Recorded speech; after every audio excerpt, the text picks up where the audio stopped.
Hello, everybody, and welcome back to the Blue Thunder Pod.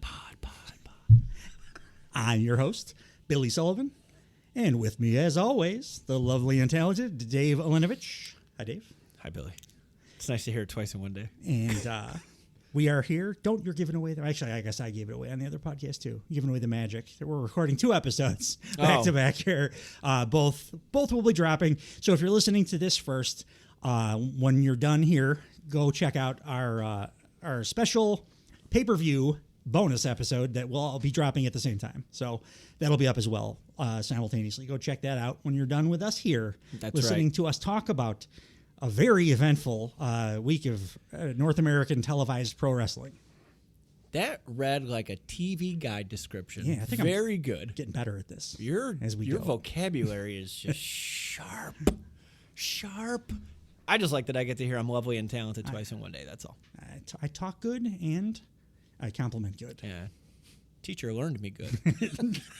So we're going to kick things off today on the WWE side of things because you need to eat your vegetables before dessert. And actually, I keyed. You're correct. Well, I'll be fair. And I don't love WWE, but SmackDown was fun. It was a fun show. One great thing, but we'll start with that. And top to bottom, I enjoyed SmackDown this week. They did an awesome thing to start the show. I'm just giving you my general feelings. Oh, you're fine. TV guide, Sully. They did one great thing to start the show, and then that was half the show. Yeah. So half my show, cool. I'm halfway through. After it was done, and then they did a bunch of little stuff that was pretty cool, and then they all were in little bursts, and then the show was over. Yeah. And it wasn't like when I'm watching Raw and I feel like I'm stuck in the Phantom Zone and time doesn't exist anymore. And this was it's over. Cool. Yeah. I could actually watch some more of this, and it was over. So, positive on the SmackDown end. My little baby review before we talk about it. Yeah. So, Dave, you want to talk about what kicked this episode of SmackDown? Before SmackDown, so Friday, earlier in the day before SmackDown, The Rock took to Twitter, and he cut. He certainly did. He cut a 21-minute and 25-second promo. We find out later.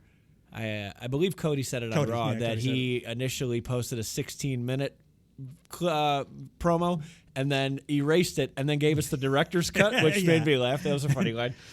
But The Rock, they are trying their hardest to make this story arc of The Rock coming in make sense. Yeah. And they're doing better than I thought they were going to. I think it's great, but like we talked about before, I just have to pretend. I have to really, as a WWE fan, you have to kind of shut your brain off for a bunch of stuff. But this, I just have to block from my memory the way this started. Yes. Because it was great. It's a great pivot. There's just no way really for it to make sense. So I just pretend it didn't happen, and it's been great since then. Which then definitely don't watch the Twitter promo because The Rock makes you go back. Oh, that's a mistake. So I saw that he did it, but I didn't actually, full disclosure, I didn't watch the promo. Yeah. I watched the beginning and the end, which was fantastic when Dave got here to record today. I thought I understood the gist. But if he did a callback to the start of this, that's a mistake. He not only did a callback, he did the intro of Lord of the Rings where we understood how the ring was made. Oh, man. It was back to January 1st, and he tells the whole story. The Rock shows up on January 1st, and he says the whole, where should The Rock sit? At a booth, and he's like, and the people didn't know what was going on. It's like, bitch, we all knew what you were doing. Why should he sit at a bar? Well, the people pop because they like drinking, and he's like, and people started kind of wising up. You're not as clever as you think. He's a heel. He thinks we're all stupid. But at the time, he was not. He's also a rich, out of touch guy. But I think that's more to. Or should The Rock sit at the head of the table? And then he said the head of the table phrase was created solely for an eventual match between The Rock and Roman Reigns at WrestleMania. Well, that's nonsense. Again, this is all.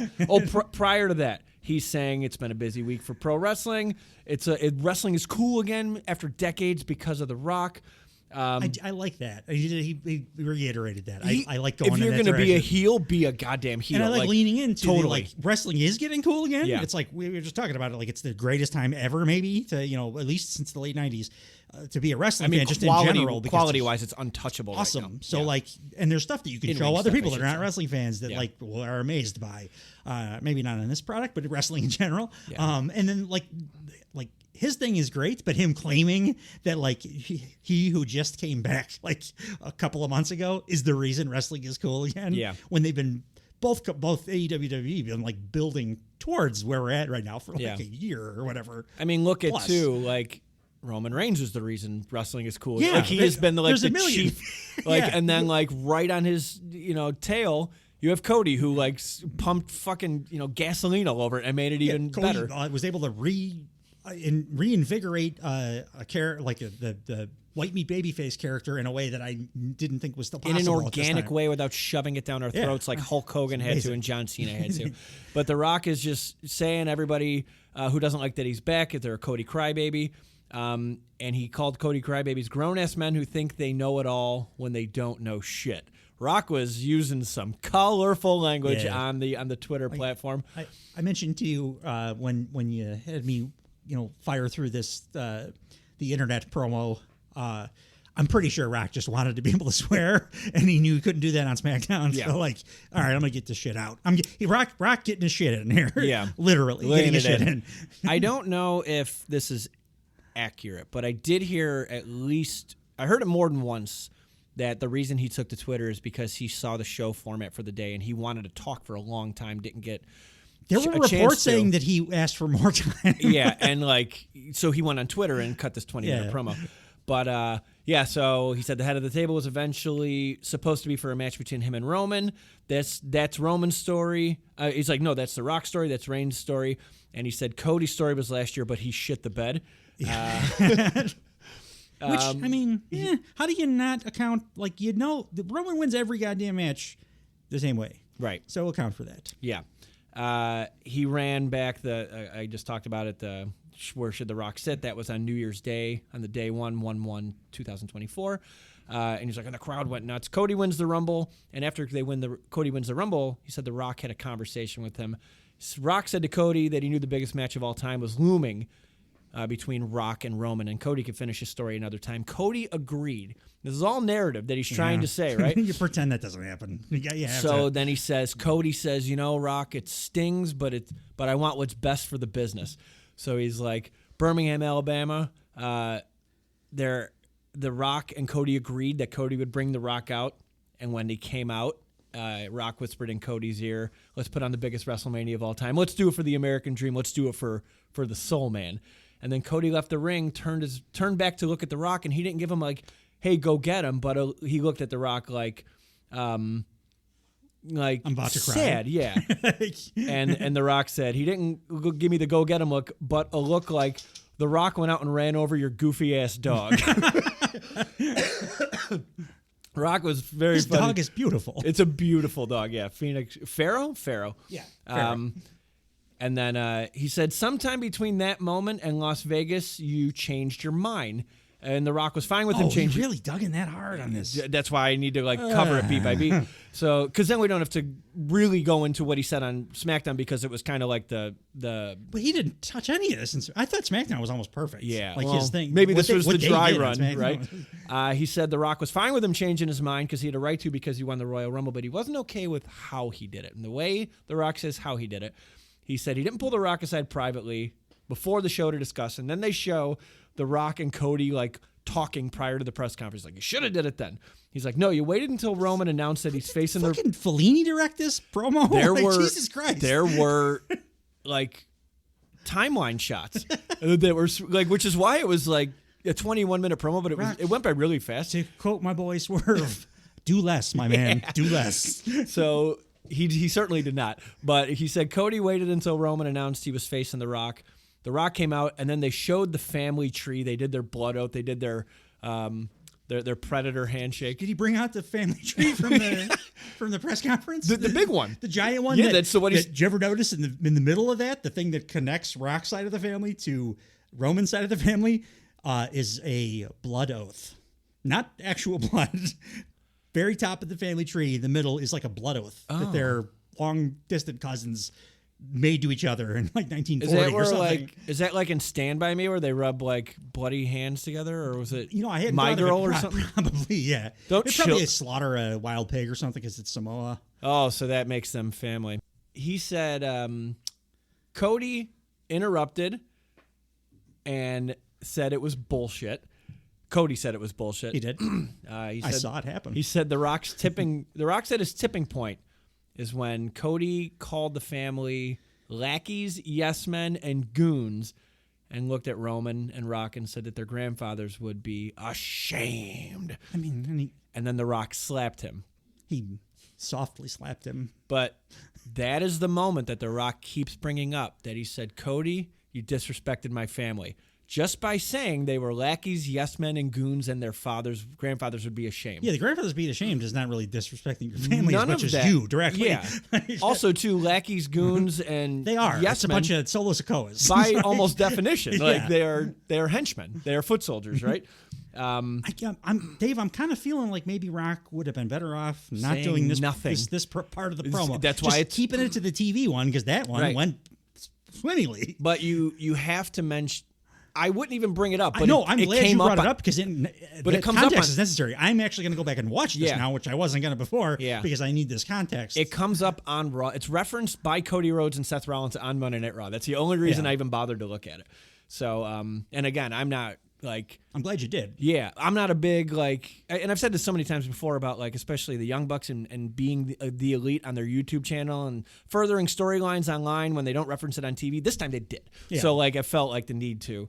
But they probably shouldn't have because it was a big mistake to try to bring back the Cody stuff. Dude, once we get to the SmackDown portion, you're going to see that was like the condensed, like edited version. Like they gave it to a writer and they're like red pen all over it. Like let's just do he needed some somebody read this. Like, totally put a teleprompter up.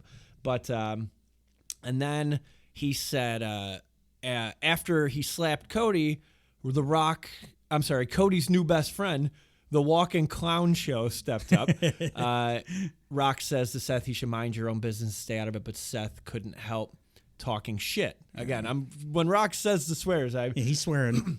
And then he cuts to Seth doing media clips, and Seth is doing interviews because they had a bunch of press to do during the Elimination Chamber. And Seth is saying in interviews, The Rock hasn't come up with anything new to say in 20 years. Seth said... He and everyone that have been there for the last decade are the reason that the company is in the shape that it's in. They were there doing the hard work. Which is a reasonable babyface thing to say.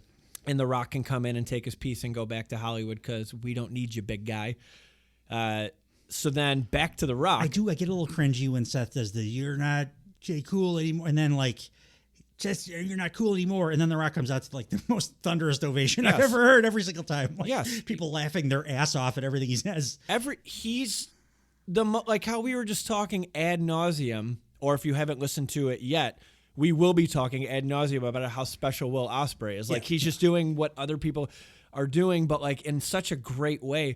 The Rock is just being The Rock. He's just doing The Rock. And people have tried to talk shit like him, and he says funny shit. But like Seth, you're halfway there, dude. Just do we built this. Yes. It doesn't have to be banter. Everything doesn't have to be banter. No. That was like one of the things that WWE ran into a long time ago, like right on the heels of the Attitude Era. And ever since they have this idea that there needs to be like witty banter back and forth. Seth is better served just being like, no, we built this shit. Yeah. We built it. Be serious about it. If you start trying to do the you're not as cool as you think you are thing, you look like an asshole because he's very clearly very cool. Yeah. Everyone thinks he's cool. Also, if everyone on earth agrees the guy's cool, he's cool. Dude, I mean, stop. In this room, one of the first or second podcasts, we were just talking about how much we hated this idea with The Rock. Yeah. I could not be more on board with The Rock. Because he's awesome. Yeah. Like, he's fun. So stop acting like you're not going to win a battle of wits. No. Just be the Not good even guy. a little Just be bit. the good guy. It's fine. Yeah. Rock's a dick. also, like, people don't expect you to be that witty or great. They know you're the good guy. Yeah. The dick is going to be able to get over on you in, like, those back and forths. Right. So you just stick to your guns, be the good guy. But Seth just, everything he does, he either goes a little too far or a little too short. He just can't hit that sweet spot, man. Remember when he was like, it was like the Intercontinental Championship 4-way at WrestleMania. It was like him and Balor. Yeah. And when he was doing like his Kingslayer or Beast Slayer stuff, I think that's when he was the strongest he's ever been, because it was like a subtle. It was full heel, right? No, he had tweener heat at that point, because like he was undeniably good and just having great matches. But he was working fully heel. Like, yes, yeah. I think for a portion. I don't of think that. he should ever be a babyface. No, he's not likable. He's so he's super unlikable. No. He's got a great slimy ass look. Like.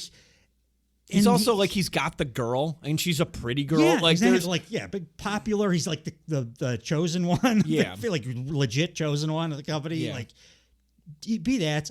But if you're gonna be babyface, just be you don't have to be cool. No, just be a good guy. Work. People want to. Cody's not cool. I love him. Yeah, he's corny as fuck. yes, Take a note. Absolutely. Like, you're not gonna win a battle of wits with the guy. no, not with Rock. the Rock. No, Punk could maybe. Okay, yeah. So No, like but- the other greatest. But that's my like, point. Like, you have to like bring out all of your like god tier Yeah. like talkers to toe to this yeah, guy. Kevin Owens would hold his own, Yeah, but I don't think he'd win because No, it's the but- goddamn Rock. but then again, everyone we're not going to name like Austin Theory. Yeah. You know, he's not even fucking coming to mind. What point is, Seth? Stick to it. Shut the fuck up, Understand your Seth. limitations and stick Shut to it up. because you look like an asshole when you try to. So The Rock barks back at Seth Rollins and said, Seth, you need The Rock in ways you can't even imagine. You think when Ari Emanuel goes to sit with Netflix, they're asking when WWE signs their $5 billion deal, is Seth Rollins going to be champion? They're asking, can we have our money back? They go, no, because they don't care and they don't know who the hell he is, right? What they are saying is, where's The Rock, the man with the most watched movie in the history of Netflix? And you bet your ass I fact-checked that. It is 100% accurate. Yeah, I'm not surprised. I mean, movie- most of Rock's movies are very Netflixy. The movie Red Notice in 2021, Oh, Jesus, that was terrible. starring The Rock, Ryan Reynolds, and Gal Gadot, has 230,900,000 views I as believe of. at one point, The Rock and Ryan Reynolds were the number 1 and 2 like box office. Like draws or Yeah. paid actors, yep. Just to show you the drop off, the second place most watched Netflix movie of all time. So this was 230,900,000. The second one is 171,400, and that is Don't Look Up from 2021 as well, starring Meryl Streep, Leonardo DiCaprio, Jennifer Lawrence, Jonah Hill, and it's an Adam McKay movie. It was also not great. It was Better than that was Red when Notice. I mean that was like, that was It full was the lock. least of Adam McKay's films. Yeah, full lockdown mode too. You got to take Yeah. that into consideration. Yeah. It's like when The Dark Knight Rises was like, oh, it's like the highest grossing movie, or like it's up there. It's like, yeah, because there was a snowstorm for weeks when that movie was out and no one had anything to do. But I digress. So he says, Netflix Jones. Seth, do you see why you need The Rock? He's like, find some new material. How about this? The Rock sits at the top. Director, TKO board. Not WWE, but TKO, which means The Rock is the boss, which means The Rock is your boss, which means, Seth, if you keep running your mouth and sticking your nose in the Bloodlines business, Jesus, then, yes, that and Rock. then that world title that you have around your waist, very soon, The Rock will make sure it goes to somebody else. Is this all one take? Yes. Jesus Christ, Yeah, Rocky. it was awesome. Said, Cody, for you and the Cody Crybabies and Seth and your goofy ass dog, who took away the biggest match in WrestleMania history, you're gonna pay. He's just talking the dog. He's brought working up me the- so hard. Now I'm yeah. pissed at the Rock. And then the line I made you watch right at the end, you said, Cody Rhodes, from the bottom of my heart, man to man, fuck your story. It was great. Like, that could have come off real sweaty and forced and weird. It wasn't. He delivered it perfectly. That part I watched, it was amazing. I don't think you watched the part right after he goes, if you smell what The Rock is cooking, fuck your story. I did. says it again I did hear at the the little, the little Christian Cage. Fuck your story. Who's a bigger heel in the company, Rock or Drew McIntyre? It's one. Drew McIntyre's a babyface, as far as I'm concerned. He doesn't say anything that's not true. So it's The Rock. Yes, Drew McIntyre's a babyface, and I want The Rock and Drew McIntyre to have a program after WrestleMania. Yeah, that's funny. So that was the Twitter promo. That lasted, what did I say, 21 minutes and 25 seconds. And then SmackDown. Woo! We'll try to get through this quickly. The Bloodline opened the show. This was a 27-minute segment. There was... The segment itself, I thought it was further into SmackDown than that when it ended. From the moment it's like 41, Roman's music hit, I didn't count commercials, but like I watched it on. I was looking at the bar at the bottom of the screen or whatever. I watched it on Hulu, so I don't know if that accounted for I think commercials it was or whatever. almost half of the show. Okay, it was like 40-something minutes. Well, like filmed time. I was very happy with, by the way. It's WWE. I don't need to see those matches. Isn't that great when you see that giant bar? You're like, woo! I don't gotta watch all this. So it was 12 minutes and 56 seconds from the Bloodline music hitting until The Rock Which still started rules, by the talking. Way. Roman coming down to that music with his goons, still bad. Like you said, WWE loves its entrances, and like that's got to be top 10 ever. Oh, it's up there. Ever? It's a song. It's a WWE song that I play like in my car. Yeah. So yeah. Yes, it's awesome. What a way to drive around town. Yeah. I didn't even consider that. I'm going to do that. Yeah. I'm going to do it on the way home. There's a bunch of wrestling themes that I will do that with, but not very many modern WWE ones. Like the Kevin Owens one's good. It's good. Yeah. Sami Zayn's is good. Sami Zayn's theme song is really good for like cardio. That's why I started listening to this. A lot of the wrestling themes was my like fired up. Yeah. Playlists on Spotify. It's for workout or like we had a big game or something, like coaching my daughter in basketball. Play it for her, get her fired up, that kind of stuff. But now I just like listen to this. Mostly AEW. Do you pop on Glorious by Bobby Roode? Of course. Ever? That's absolutely. That song's amazing. The two greatest, as we all know, Sasha Banks' original NXT theme, followed very closely by Ravishing Rick Rude's, I'm not kidding here, sixth WCW theme, Simply Ravishing. Check it out on YouTube. It is like, I heard the Sidgwick, my boy, What Culture, talking about it, and then I had to go onto Twitter to tell him, like, thank you for mentioning that song that I just listened to, and now all my neighbors get to watch me bop around to Simply Ravishing while I rake my leaves. Sure. and thrust your pelvis. Yeah. And wear it is a jam. Gaudy robes. It is a jam better than anyone seems to remember, myself included, to coincide with the most underrated run maybe in wrestling. But Ravishing Rick Rude? WCW Rick Rude. So unbelievable. And now I got to watch it. It was Dirty Don Callis level heat. Oh, okay. It occurred to me last night. I was, I forget what I was watching. I think it was like it was like 30 minutes of the loudest crowds outside of WWE. And I forgot that Don Callis was Cyrus. Oh, yeah. In ECW. And I was like, it's Don Callis. I haven't thought about him in a while. He worked for the network. Yeah. They had, like, TNN was this big evil corporation. Yeah. I'm like, you guys are barely above public access. Yeah. But still, it was cool. They also got character. no press. What was it? TNN did not advertise them. No. Right? They were fighting. They signed with TNN, and then that day there was already on xwrestling.com back in the day or wherever, there was 10 stories about how they were already fighting with each other. Like they didn't want blood or swearing or did you know what you were buying? Yeah. TNN? No, they certainly did not. So The Rock gets in the ring after 12 minutes and 56 seconds from the Bloodline music hitting until The Rock beginning to talk. Rock says he's got some good news to share. Apparently, Glendale's 10 miles away from Phoenix. Wait. Oh, you skipped over what Roman.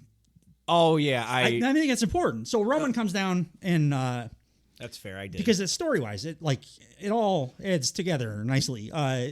It's just Roman solo, Jimmy, and the Wise Man in the ring, and Roman does acknowledge me, and he is then disappointed with the reaction that he gets. He says, used to be louder. Let me try this again. And this time he says, all right, maybe I said the wrong thing. Because he said Glendale the first time, the place where they actually are. He says, Phoenix then, gives a shot to them. Acknowledge me. And again, people are booing now. And, Roman's getting flustered. And he tries it a couple more times. And then he's like, all right, screw it. You're welcome. I gave you my appearance. It's all I'm required to do. Turns to Heyman and then off mic, but you can hear him. Is like, all right, let's get out of here. tell them to fire up the jet. I'm done with this. I want to be out of here. And Heyman, for the first time, I think, since they started this angle 3 years ago or whatever it was, contradicted Roman. Like, he was like, my tribal chief, we can't. He's coming out. We need to stay here because he's coming out. Mm-hmm. So, insinuating that, okay, Rock's coming out, and he's telling Roman basically like, well, he's the bigger deal. We can't. Sorry. I know. Like, he was scared and didn't want to tell Roman this, but like Heyman's never done anything like that, like over the course of this entire story. So it was like very much leaning in that direction, which led to. I'm really glad you mentioned all that because I didn't write any of that. That's really like good. my favorite part of the there we go. Episode. I think I had, because of the way this thing. No, this segment finished. You know what? I don't think I watched any of that for two reasons. One, Roman never does anything spectacular, and I saw it went right to commercial. So I think I skipped right over it. Plus, I just watched the Twitter promo, and I couldn't fucking wait to see what he had. Yeah. So I'm like, when's The Rock going to say? All right, so good. That's very cool. All right, so they're showing, man, that's good storytelling because now they're creating Roman's like who's actually in charge kind of thing. He never gave a shit if people cheer real loud. And dude, now that makes so much sense. Self-conscious about it. But that plays into the end of that. Not only does that play into the end of this segment, which I'll hurry up and get to, but also Roman's acting throughout this segment is he's just quietly pissed off Roman's the whole time. Acting throughout this whole program. His face, he looks so fucking annoyed the entire time. Okay, cool. Wow. It's hard to believe that he's the same guy that John Cena like pantsed in that promo because he's so confident and great now. Even when he's got to play like not very confident, he does that with confidence somehow. Like, it's amazing. Yeah, he okay, I like all this. Very good. So Rock comes out and he says he has good news to share. He says apparently Glendale is 10 miles away from Phoenix, which is the #1 city for cocaine and meth use. Which kind of pop, big kind pop. of like Rock's calling you meth heads and you pop. And he said, finally, your life has meaning because you cactus loving crackheads have something worth shooting in your veins. And the crowd went ballistic. Yeah, absolutely. They loved it. I mean, it is like Doug Stanhope's like closest hometown to the little tiny place he lives, I think. Bisbee, Arizona. So where he like owns the whole town. So the coke and meth. Yeah, it all tracks. Not saying that Doug Stanhope does coke and meth. or ever did. No, straight as an arrow. So he said everyone's in a good mood because pro wrestling is cool. Taking Doug Stanhope in my death pool 4 years in a row. Yeah, that's fair. Yeah. I was trying to say that quietly so as to not to step on you. But no, you're fine. I haven't thought about him in a while. Now I'm worried. He's fine. I want him around for a long time. Keeps fucking. I love him. I went to go see him. It also was costing me death pool points. Sure. I went to go see him at the Lakeshore Theater, which is now defunct Chicago Comedy Club. I saw him a couple times too. He's unbelievable. And he was doing, I think, 2 nights or something like that. And I saw him like at Santa Friday. And I met him afterwards, and I'm like, yo, I'm going to be back tomorrow. And he goes, just stay home. It's going to be the same shit. He's fantastic. Just the greatest. Anywho, so he said, back to The Rock, everyone's in a good mood because pro wrestling is cool, exciting, electrifying once again. It's why Birmingham sold out. Salt Lake City sold out. It's why tonight in this crack den with popcorn, we are sold out. That popped me at home. I was like, ooh, that's delightful, Rock. He's amazing. He said wrestling is cool again because of The Rock, Roman, and the Bloodline. And he said, you know who else wants to go one-on-one with The Rock? Every woman in this arena. It's like, now settle down, you crackhead Karens, you meth head Marys. Crackhead Karens is good. Yeah, because there's no way you are ready for The Rock's 22 inches of heaven, baby.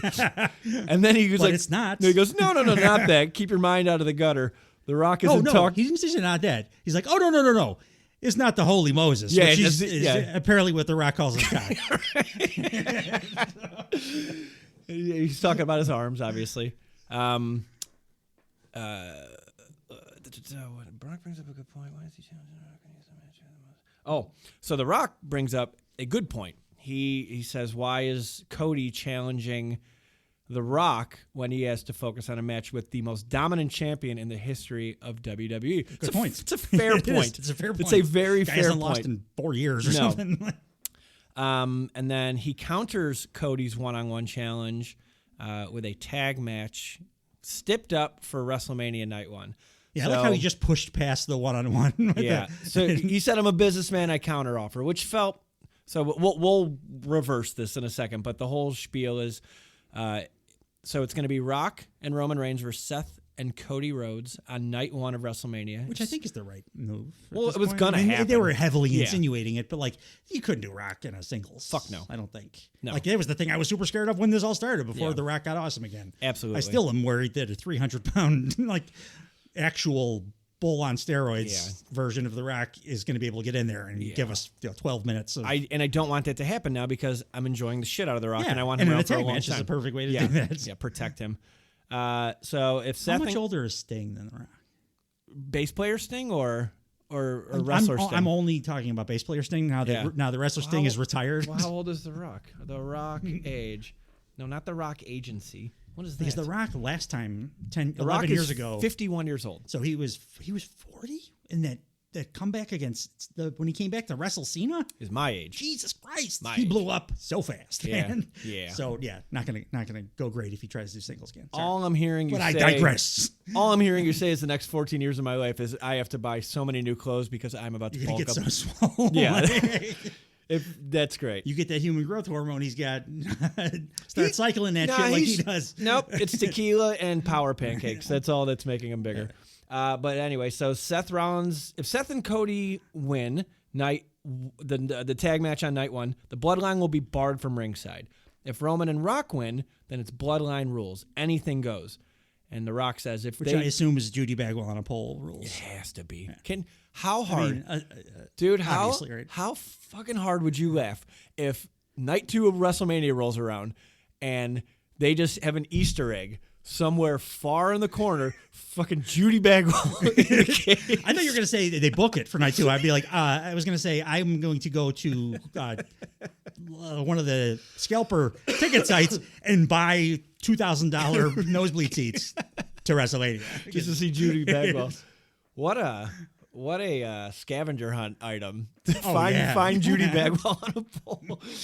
Rock says if Seth and Cody do not accept that, The Rock will do everything in his power to make sure Cody doesn't win, and no one will stop him since he's the boss. And we assume, I mean, jokes aside, the Bloodline rules is just no DQ, right? I mean, whenever somebody says whatever our faction anything rules, goes. it usually just means it's a no DQ. So I don't know which way they're going to go either. Bloodline's winning Night 1.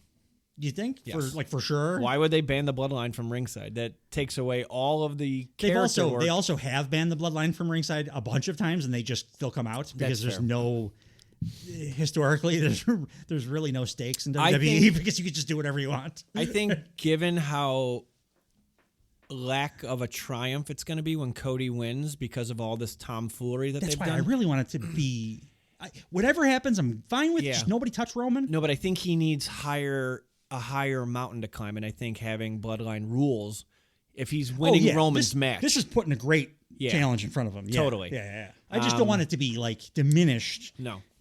Because Roman, in the melee, Roman gets hit. But I don't want Cena at 2011 Money in the Bank. No. Again, my favorite WWE match of all time. Dude, he might be there too. I get pissed off every time I see it. Yeah. Like, Cena, did you have to do that shit? Just fucking put him over.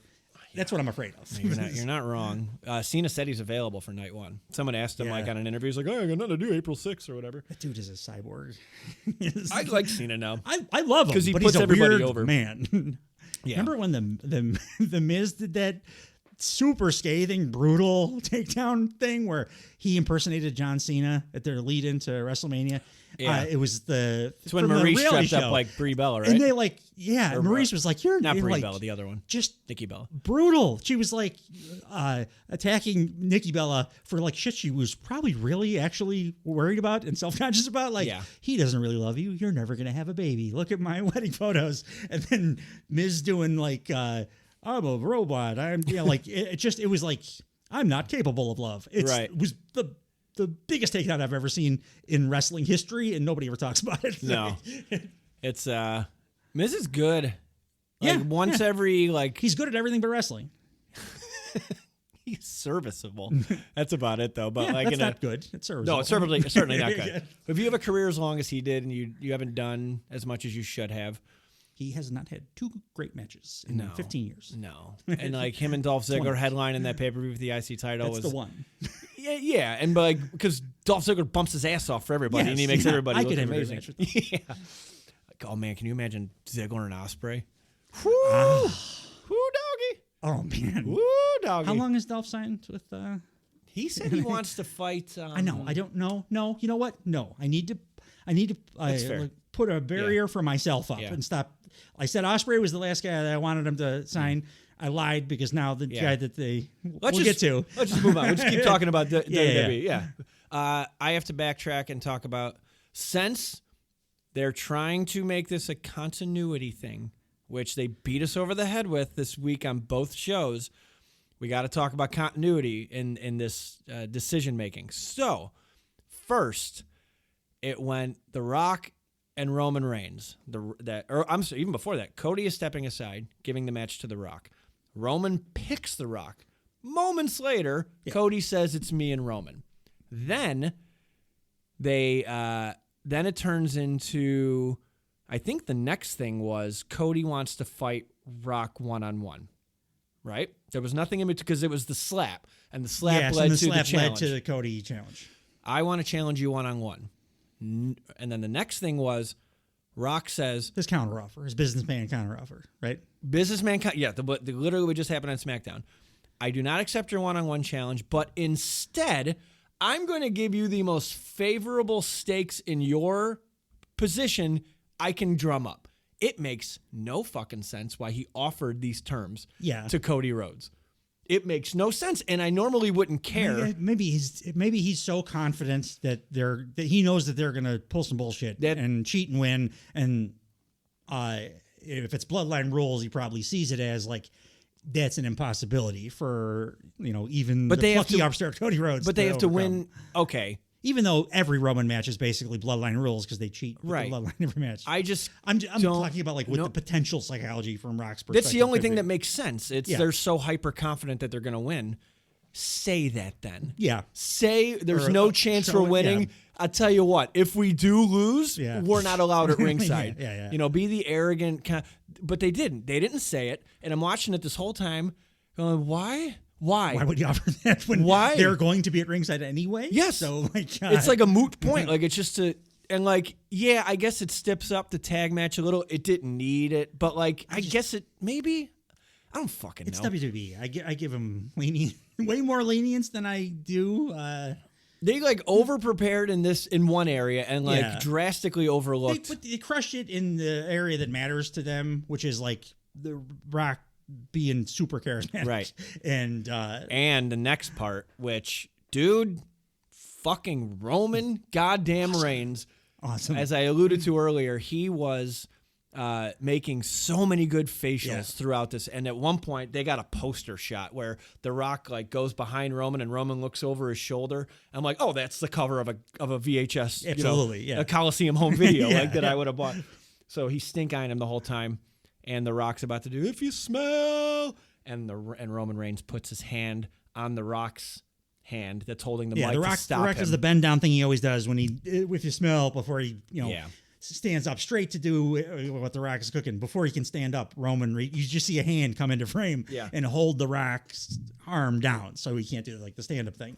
And the whole goddamn arena goes, ooh. It was guttural. It was exactly the reaction they were looking for. Yeah, it came out perfect.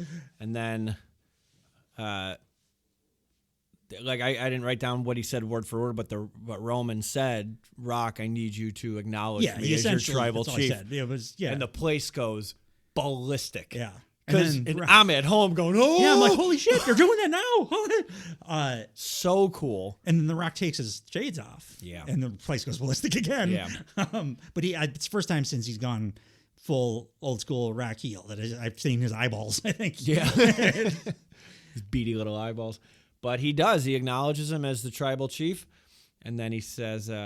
he said, looking in his eyes, I acknowledge you as my tribal... unambiguously. Yeah. I acknowledge you as my tribal chief. It was so good. So well done. And, that's where the... Makes Roman feel so much bigger. Right? Than he did 2 seconds before that. Right, because he was feeling just kind of like a bit player. like on par with Seth Rollins as the most important person in that foursome. Because he's got to stand next to like the sun. Yeah.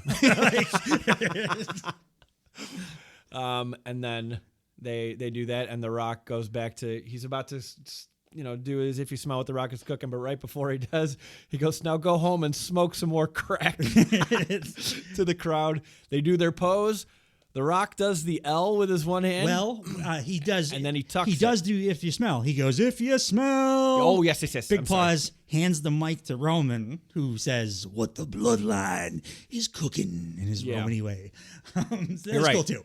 Absolutely. But yeah, then they do, everybody does the acknowledge me finger in the air. Rock does the regular finger in the air, like the actual bloodline one. Then he sneaks his thumb out to make the L again and then sneaks it back in. Right. So he's definitely turning. Also, I like that, though. It's like a little whoop. Yeah. And I mentioned it before. Rock was in the center of the ring. Everybody else was off center a little. Yeah. They didn't pan out this time. So I don't know if I don't know if that's on purpose or I'm just really overanalyzing. But it's WWE, so you probably overanalyze. What? But I did like how subtle the thumb thing was. He didn't like overcook it. It was just a little whoop. It was enough that everybody saw. But they trusted the audience to catch it. So 1,000%. What a great segment. Yeah, it was awesome. What a great and also segment. It ate up half of SmackDown. So it's like the fifth time you've said my favorite part of SmackDown was I didn't have to watch it. No. And it was a thing that I enjoyed, and it took half of the show. So excited about that. And it was quick. Yeah. You look up, you're like, whoa. Felt like it was over very quickly. Like I didn't it went super, super long, but I do not feel like it was like when people go way over their time, yammering on or whatever. I think everything that happened was like the beats, the amount of time was correct and to make you feel stuff. And it was all good. It was all right. 1,000%. The rest of the show, everything else on the show had a place. They're continuing stuff. So up next, they do a backstage thing where they're setting up Randy Orton for Austin Theory. Randy Orton challenges. He walks in the back and he sees Austin Theory and Grayson Waller. So we get Grayson Waller on Laura last week in the main event. And Austin Theory. At least Randy Orton's there to spice things up. Yeah, and Grayson Waller keeps throwing Austin Theory like to the wolves. So that's like the story they're doing. So they're going to do a breakup angle with two people I couldn't care less about. I don't mind them together either. So I'd rather they do their stooge thing because that's the best thing they do. If they have to be on TV, this is the best use of them. Next, I have you have more on that? No. Oh, who would have more on that? I heard you breathing in, and I'm like, I gotta hear what else you gotta say about this. Yeah, I was just thinking about how much time I've like pissed away in my life watching bad WWE television programming. It is like years probably. We're addicts, man. We're addicts. It was so good when we were younger, and then we're just like, it'll be fine again. Like the first half of SmackDown, still great. WWE, even though I don't like anything about the way they put any of their stuff together, they still have like high points that I love. Yeah. Like the Rock stuff, the Bloodline stuff, I unambiguously adore. I would like it on any program. Right. But then they go in and they have to have matches, and WWE matches it's like torture. It's tough. It's like, wait a minute, it's my favorite thing in the world done in a way that offends me. So I'd rather watch shitty like field hockey because I don't care about field hockey if it's being done shittily. How dare you? It's fine. Yeah. Wrestling is, Dave, I don't know if I've mentioned this. I care about wrestling a little bit. And when I see it done the way that they do. It's just weird you don't care about field hockey the way you care about wrestling. I don't know. This is America, isn't it? I mean. No, don't. It's pretty insulting. No. It was the. No, I'm sorry. Continue. I won't insult you any further. But I digress. Since you love wrestling so much, I do have a strong opinion about the next thing that happened. Not about the match itself, but kind of the overarching feel of the whole thing. Next was Tiffany Stratton versus Naomi. Yeah. I heard that the Bloodline segment went so long that they had to really concede on a lot of production for this show. Notably, right away, the first thing after in-ring wise was Naomi didn't get an entrance. Naomi has a dope entrance. Yeah, she does. And she's just back recently. Like I said, she's the most overlooked person. Yeah. And Tiffany Stratton got like a partial entrance. Did you see the Bianca stuff too? Speaking of wrestling fans being racist. Garbage human beings. So garbage humans. It was a photo shoot for the game? It was Cody, a photo shoot, Cody, Rhea, and Bianca. Yeah. And I won't say what people said, but a bunch of people said it's and these were like Instagram comments on the photo, yeah, right? and it like trended. It is brutal. I just garbage human being. Say nothing. Yeah. Or just walk off a short cliff. The worst people. Yeah, go away. We don't need you here. She's undeniable. Yeah. She's an undeniable asset to that company. I don't got to sell you on it with the it's any not more worth time. it. All right, we all know. Yeah. Like I was happy to see how many people came to her aid, but that was, it's a good. Some of the community's good, but most of the community is really good. Yeah, absolutely. Tiffany Stratton versus Naomi. Yeah, they skipped the entrances. Not a lot of, the match was fine. Naomi I liked the match. I thought it was probably my favorite match in the show. On the show, yes. And it like went by quickly. And everything was like hit well. I liked the little taunt where Tiffany Stratton did her like handspring as a taunt, and then Naomi did it without putting her hands down. She did that, the one she does that's like kind of more impressive looking. Right. It was just a cool little back and forth there. Look at it. But I dug it. Anything you can do, I can do better. It was a fairly clean win too. She cheated. Tiffany cheated a little bit. She did like an eye poke or whatever. But it was also like a real finish to a match. I was like, hey. It was a very prettiest moonsault. Yeah, it was. Yeah, she landed it perfectly. She must have just had jitters or something those first couple. Because she's just incredible since. Yeah. Well, I guess if you're going from working at the Performance Center to a soccer stadium in Australia, it's a notch up. I don't love Naomi being like already fodder after the big comeback. Like I just want to see her higher on the card. Maybe I feel like they're gonna after stick her on a Mania tag team in that fucking god awful tag women's division. It's bad. The champs are great. Everything else is just sewer. Yeah, it's tough. She did do a very cool. She did a heat seeker like pedigree on the apron, which I'm like, oh, that's MJF's finish, but like a pedigree. It was a good match. Here's my big overarching thing with this, and they were good, and they're two great workers. There is going to be a real concern with the WWE Women's Division in about 2 or 3 months when the AEW Women's Division might be crushing the it. most. It's like Stardom 5 years ago. It's going to be and that's like not to get ahead of myself here, but I was very salty that Riho was going to be on the show, and Riho and Chris Statlander had one of the best matches. Also, I agreed with you. We'll get to it, but Riho's actually been on TV quite a bit. She's on Rampage, where I'm not always watching. We're not seeing her, so she has been consistently on TV all year. She's only she is exclusive to AEW, by the way. I didn't know that either. But she doesn't still bounce back and forth. She'll do like an indie show here and there. But what a terrific goddamn match those two had, and like given all the talent in WWE, and they have a very specific women's type of match. Like a lot of them do Performance Center match. Yeah. And then, but the women in AEW are like, can fucking go. They can go. So like, it's not going to be a problem for WWE, but like, yeah, they don't care about that anyway. No, but like, as the viewer, you know what I mean? Like, I know what you mean. You may have noticed I've mentioned it a time or two. It's just it's a clear divide where I'm gonna like good wrestling against Performance Center. Yeah, and like I don't know what that's gonna do. I'm curious how like I'm going. They also refuse to sign. They don't want. They said it years ago. Well, we're done. We're not going to sign independent wrestlers anymore. They're going to build everybody we're inside. We're going to sign college athletes and build them in the Performance Center, which you can't stick to 100%, but they kind of have to a pretty wide degree, which means you get a bunch of people that wrestle exactly the same. What was the last big signing they had? Indie-wise? The Indies? Been a while. They made a play for Ospreay and Jay White, but they got Okada as well.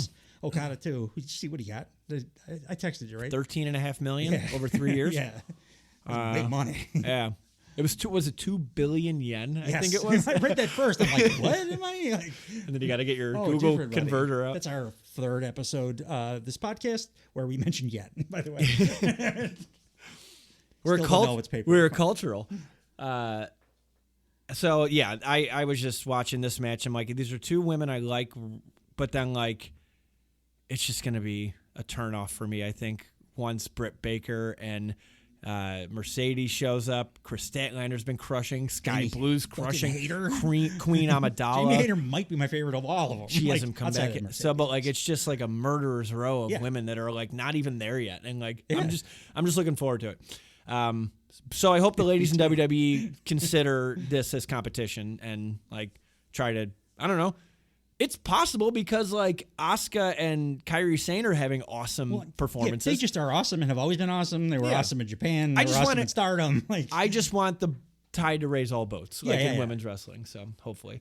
Speaking of women, they do the Bayley and Damage Control video package that sets up a tag match. It shows a returning Dakota Kai. These video packages are also better on SmackDown. Yeah, too. Like, it's not just like the action and the stuff that's happening. With talking the show's over produced way better than Raw is. 1000%. They got that Fox money. Flows better. Aren't they getting $5 billion to put the on Netflix? Trash fire that's called Monday Night Raw I on Netflix? I don't think they got it yet. That's true. Yeah. This is going to be HD drones everywhere. Like, what's the best technology ever? They're going to get 3D Tupac or hologram Tupac on the show. God, I forgot about that. So it's Bayley and Dakota Kai versus the Kabuki Warriors next. Kabuki Warriors start Bayley. Kabuki Warriors are really fucking good. Yeah. They just do chain wrestling really, really good. I like everybody here. Yeah. Bayley played Damsel in Distress very well. Goes for the hot tag. Dakota Kai jumps off the apron, thereby cementing her third heel turn on partner. She turned on. I was happy to see this one, though, because I want Bayley to be a babyface. Yeah, well, it's 1-on-4 now. Yeah. Finish of the match is thrown out because it's a 4-on-1 attack of the Kabuki Warriors, Io Sky, and Dakota Kai. So, and by the way, if SmackDown, if WWE is able to get 2 women's matches in on a show that had a 45-minute promo to start it, Tony Khan needs to get his ass in gear. You can get 2 women's matches on Dynamite you're more wrong. than 6 times in your history. Especially since the aforementioned love they just got from they have this particular burgeoning, podcast. incredible division. Yeah. Damage Control's backstage. They run into Jade Cargill, which got a big pop. Yeah. Or I don't know if it was canned or. I think it was real. She gets reactions. She's just built for WWE. Yeah. She's perfect. She's just got a lot of allure. Like, she's a Did you star. see the tweet that who was it? Who's what's her face? The blonde Jersey girl who I like what she's doing right now. Carmella. No. Liv Morgan. Liv Morgan. Yeah. She tweeted like talking about seeing Jade Cargill in person. She's like, you don't understand. It's not like it is on TV. She looks incredible on TV. When you see her in person, it's like you're seeing God or some like some kind of being that's above us, and it was great. Especially since Liv Morgan's like, gorgeous. She got hotter somehow. Yeah. And I said that way too far. It's way too much heart. I'm like, she's super hot. Yeah. I'm gonna go on the message boards later, and unbeknownst to me, I'm gonna be talking dirty to you. Comments in the YouTube comments on Liv Morgan videos. Oh God, so pretty. Just want to kiss her. Wrestling community, great people. The worst of us are the worst. Yeah, and they're usually the loudest. Braun Breaker versus Ion Quinn is next. Braun Breaker hears the bell, spears Zion Quinn. Match is over. Braun's awesome. I don't know who Zion Quinn is, but it was he was a good look for a jobber. He was an NXT guy. Oh, okay. I think I've heard that name before. They really don't like. Braun is the exception that proves the rule. They don't like doing much with their NXT people, but Braun's awesome. Yeah, this was great squash. Did exactly also easy in, easy out, nice showcase. Yeah, remind us that he's a thing. You know, make him a big deal. Like that's what you're doing. Yeah. So which is great. If I had to lose the Wolf Dogs, then I want Braun to be a badass. Yeah. So he's great. They do a LWO versus I think another LWO package next. It was their let's jam all the people of one ethnic group together and. They need to work on that. So they're that's still a Vince Pill thing. They're doing a subtle thing on Raw with I guess I could talk about it now since we're going to talk about Raw in a second. They keep teasing Andrade and Dominic, and they did it in the subtlest of ways. So after Dominic's match, he's in the trainer's room and he's doing a segment with the Judgment Day. And you just see Andrade, like they don't focus on him. Yeah. You just see him poke his head in and they have like a pleasant interaction. And that's it. That's fine. You don't. You don't need an LWO. I don't know why. Why does it have to be Dom he's interacting with? Because he's Mexican. Mexican American. I see what you're saying. You don't have to jam all your. Yeah. It's fine. Like that. They're like it. It's understandable that those two would be friends and they would talk. right? Because I don't like know if it's understandable that anybody would be friends with Andrade. But let's call it what it is. People who have similar backgrounds and they tend to gravitate toward you know what you're comfortable with.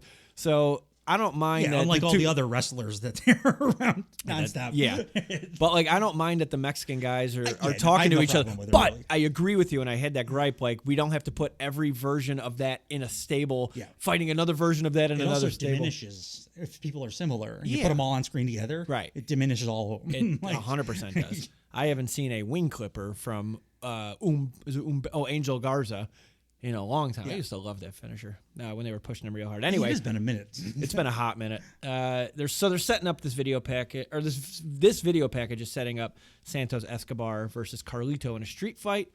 So they do that. Neither group comes to ringside. It's a street fight. You would think this is the time to load the ring up with more bodies because it is a street fight. It's fun. I don't know the story here because admittedly I'm not really too interested. No, because they're not interested in telling it either. So, and then very cool, Rey Mysterio comes out. Yeah, that was neat. And Rey Mysterio is looking a little Great Muta-ish, which was nice. He had his Great Muta Hall of Fame induction mask on, and white, a lot of white in his. Was it his beard? Yeah, I think so. Yeah, I can't remember. I'm like, was it Great Muta? contacts? Kenji Muto. Shout out my baby nephew, Kenji. Wanted to do a shout out. Sure. Pop my sister. Right. That sounds fucking weird and gross. Well, no, our wrestling terminology is weird. Yeah. Pop my sister. Yeah. But you can mean you could mean punch. Yeah, that's not great either. Pop her in the. One's better than the other. Both are crimes, but one is oof. Anyway, Rey Mysterio came back. And he was hobbling out on crutches, and he is clearly injured. Psych! No, he wasn't. He's never been injured. No, I just wrote crutches for everybody because he was just beating the shit out of everybody with crutches. I really wish I could go back in time and unsee Rey Mysterio's face. Oh, when WCW did it, it felt like we were like imposing on something, and now I don't want to know what his face looks like. I like how they just kind of whitewashed that when he came into WWE. Well, Ray actually he went back to like Guadalajara and like talked to the people that trained him or something to like get permission to the mask back up, because that's a big deal. Like you take it off, you have to be unmasked then forever. He's one of the few guys that like got permission. There's a tribe for that too. It's a big. So many tribes I didn't know existed. It's why Penta as Uno Miedo is losing his mask. It's not Cero Miedo, he is Uno. Oh. You want to beat him, you pretend like you're going to rip his mask off, and it freaks him out. But that's why it's a big deal. Yeah, I know. Yeah, culturally, that mask is a massive deal. Sorry, nobody has. Oh, you're fine. Rey Mysterio's baby face haunts my nightmares. He's going to yell at me because I said that. You're fine. Oh, Joe. Yeah, Joe. You're fine. He's so mad. Stout out shush. That's Tom saying it forever. That's a gimmick now. Yeah, New Catch Republic asks Nick Aldis. My name's growing on me, by the way. For a tag team title rematch. And Nick Aldis says that he and Adam Pearce are talking. I thought Magnus was on Dynamite. Yeah, he didn't have his mask on or his entire... He looked like 7 inches taller. Yeah, it's weird. Yeah, it's like he teleported. Like, there's a Magnus multiverse? By the way, why is actual Nick Aldis like the GM? He's like 38 and he's never been injured. So like, he's a wrestler. He was the NWA champion for like 2 years. Why'd they bring him in to make him the GM? Dude, who else were they gonna get? Okay, like, why sign Nick Aldis? No, but that's the furthest I can get with my logic, because I genuinely have no idea. A wrestler, still kind of in his prime. I have no idea. Uninjured. Maybe he'll wrestle again. Yeah, he was like He's a very cool. On Twitter, he's like, oh yeah, maybe, but there's no reason I couldn't. Maybe wrestle. he doesn't want to. No, he he is expressed. Yeah, I see. I don't know. You're getting that WWE money. Who knows? So Nick Aldis said that he and Adam Pearce are talking. Then there's going to be an announcement regarding the tag team titles soon. We do not get any resolution on that.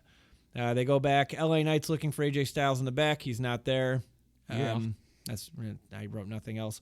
KO comes out to be the special guest commentator for Randy Orton and Austin Theory. which I'm always anytime Kevin Owens is on I'm sure screen, he said I'm happy. wonderful things. I went right to the end of the show. Yeah, when I like it played in front of me, but I think I was like Yeah. unconscious or Randy Orton wins with the RKO. astral projected out of my body. Yeah. Randy Orton and Austin Theory. Yeah, it is, was- no thank you. So that is 1 week of WWE programming where Grayson Waller and Austin Theory both were in main event matches. Yeah, back-to-back shows. I don't want to end it on dog shit main event. They should have closed with Tiffany Stratton and Naomi. That's a much Yes. better main event. 100%. But outside of that main event, I think the show was pretty solid. Like, Oh, SmackDown was good. went by quick. And Everything was there for a reason. It advanced storylines. there was actually a little bit of like rope-to-rope wrestling that was okay. Yeah. It was. I'm sure the Randy Orton Austin Theory match was great for a TV match. I think don't. Randy Orton found his niche as a tag wrestler with the douchebag, and he needs to get another partner because he moves slow as hell. Boo. Oh, I'm glad he's gone. I hated him. Yeah, he's a dickhead. I hated him. They asked him like, "Oh, you get suspended?" Like it was an interview or whatever, like for weed. He's like, "Yeah, that, but also all the cocaine I was doing." Oh, like, sure, yeah. Yeah, he's a bad person. I get it. You're him. That was SmackDown. Yes, it was. Our Monday Night Raw opens with a Cody Rhodes promo where he quickly recaps The Rock's promo from SmackDown, calls out Seth Rollins.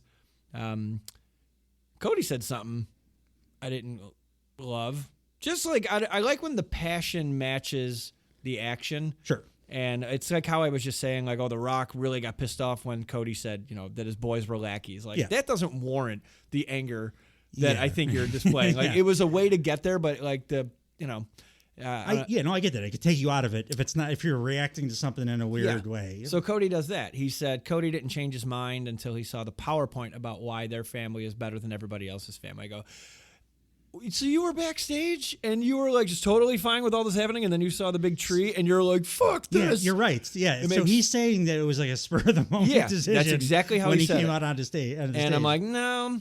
Cody gives Seth an out in regards to his help at Mania. He says, he sure did, because I would too if I was Cody.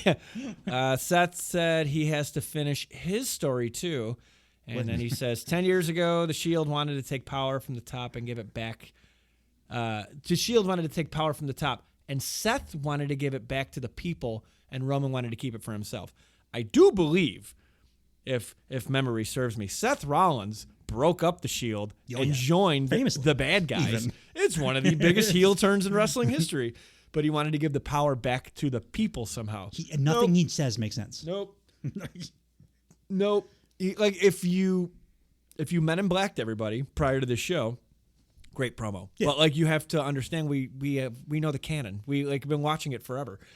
We've been talking about the finish for SummerSlam '95. Think their audience is dumb. Yeah.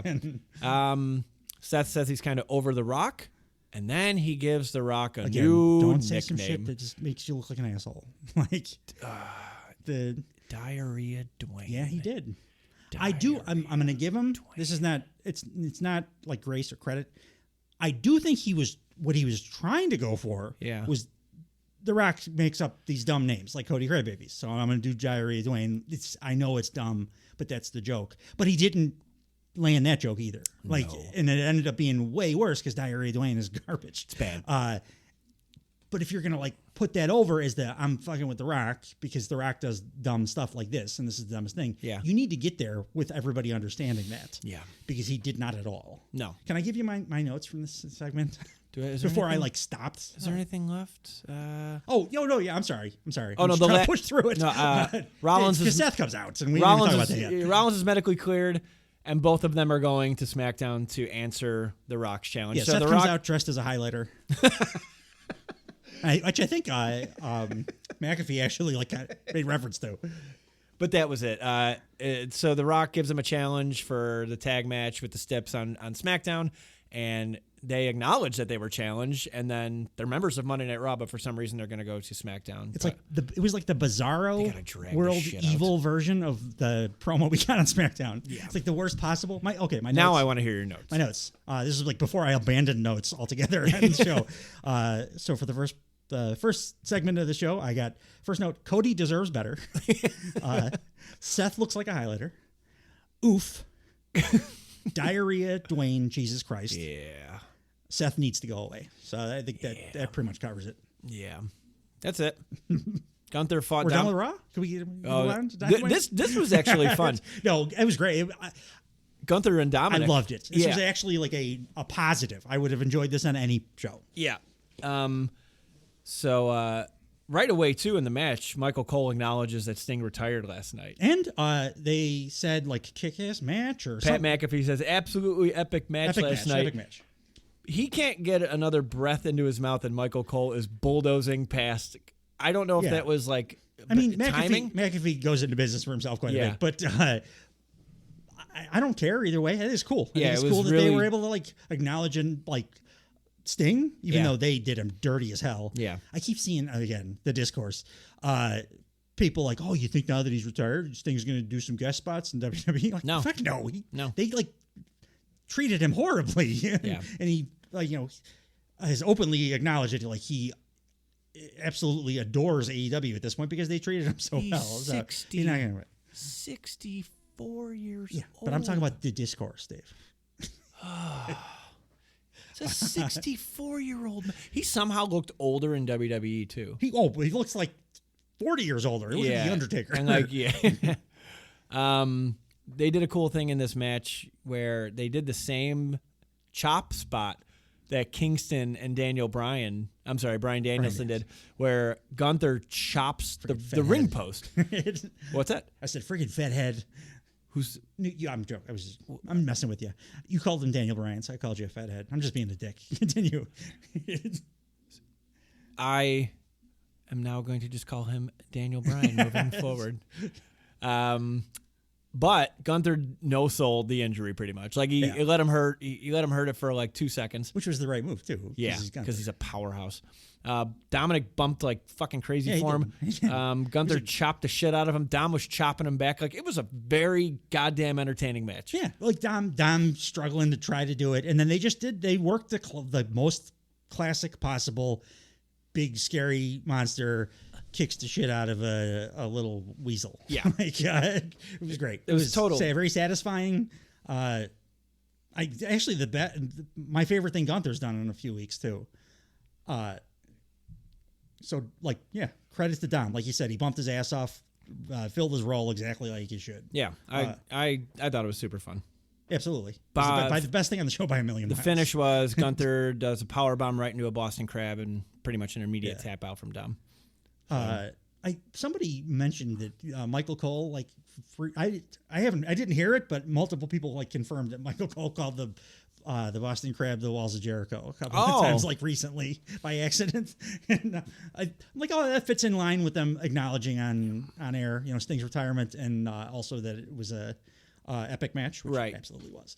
I mean, it's like Jim Ross calling it the WWF World Championship on an AEW show. Yeah, well, he's done that a couple times. Except the Jim Ross one is because of I think early onset dementia. Yeah, and WWE chose to talk about AEW. That's fair. I told you I liked it back and forth because it's 2024. Right. Yeah, basic subtle stuff like that. That's all I had on that match. Me too. It was good. Yeah. It was super short, so there's not a ton. It was just beat the shit out of him. It was great, very satisfying. Imperium was not out there because it turns out I do like Samantha Irvin is awesome. Imperium. Everything she does. Mrs. Ricochet. Yeah. Damage Control was backstage. I got some thoughts on Ricochet from this. Well, he's coming up soon.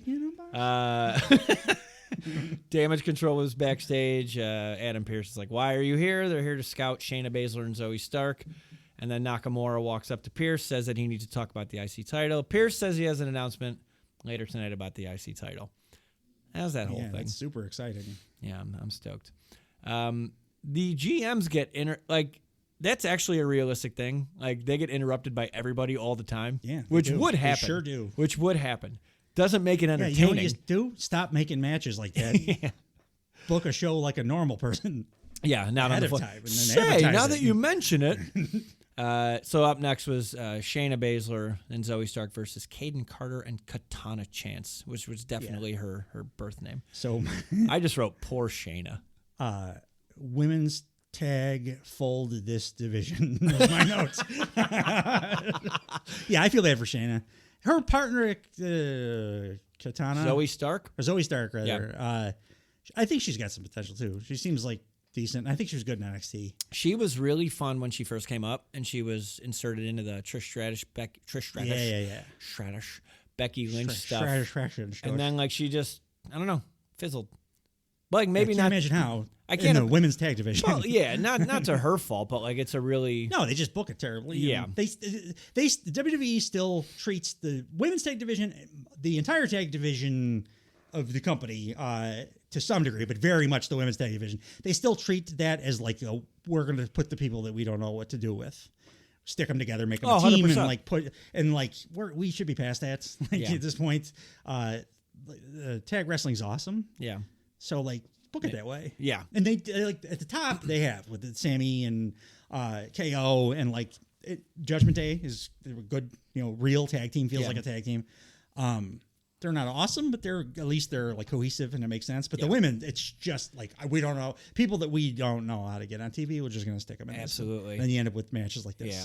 Now, well, it ended with something, and Shayna Baszler and Zoe Stark are fighting the Kabuki Warriors next week. It is not for the tag team titles. It is just a match. They always do the non-titles. Who cares?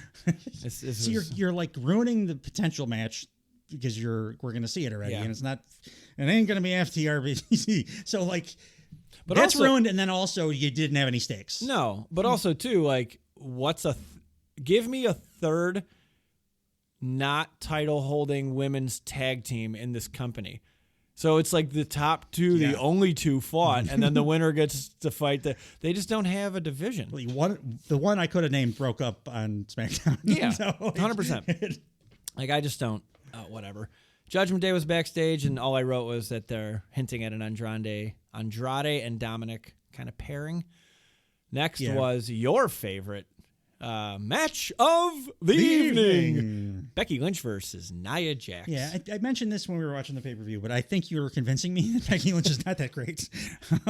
I think it's just a byproduct of watching really good women's wrestling. Yeah, that's probably the truth. Where you're starting I'm coming to around on Nia's afro, though.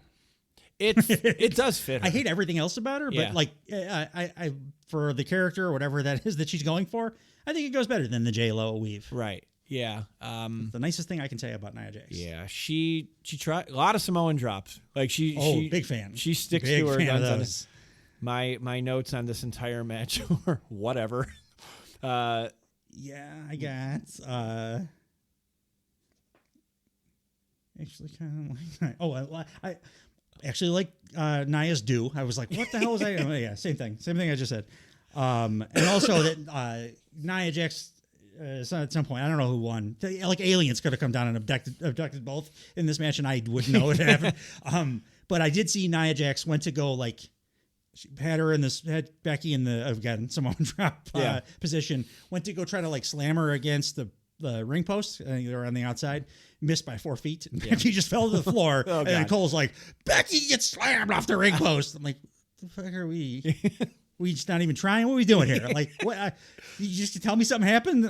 I saw. She dropped her on the floor. She missed by a mile. It was trash. Yes. The visually impaired thought it was a great spot. She sold it really well. Cole worked those blind people. The rest of us with eyeballs were able to see.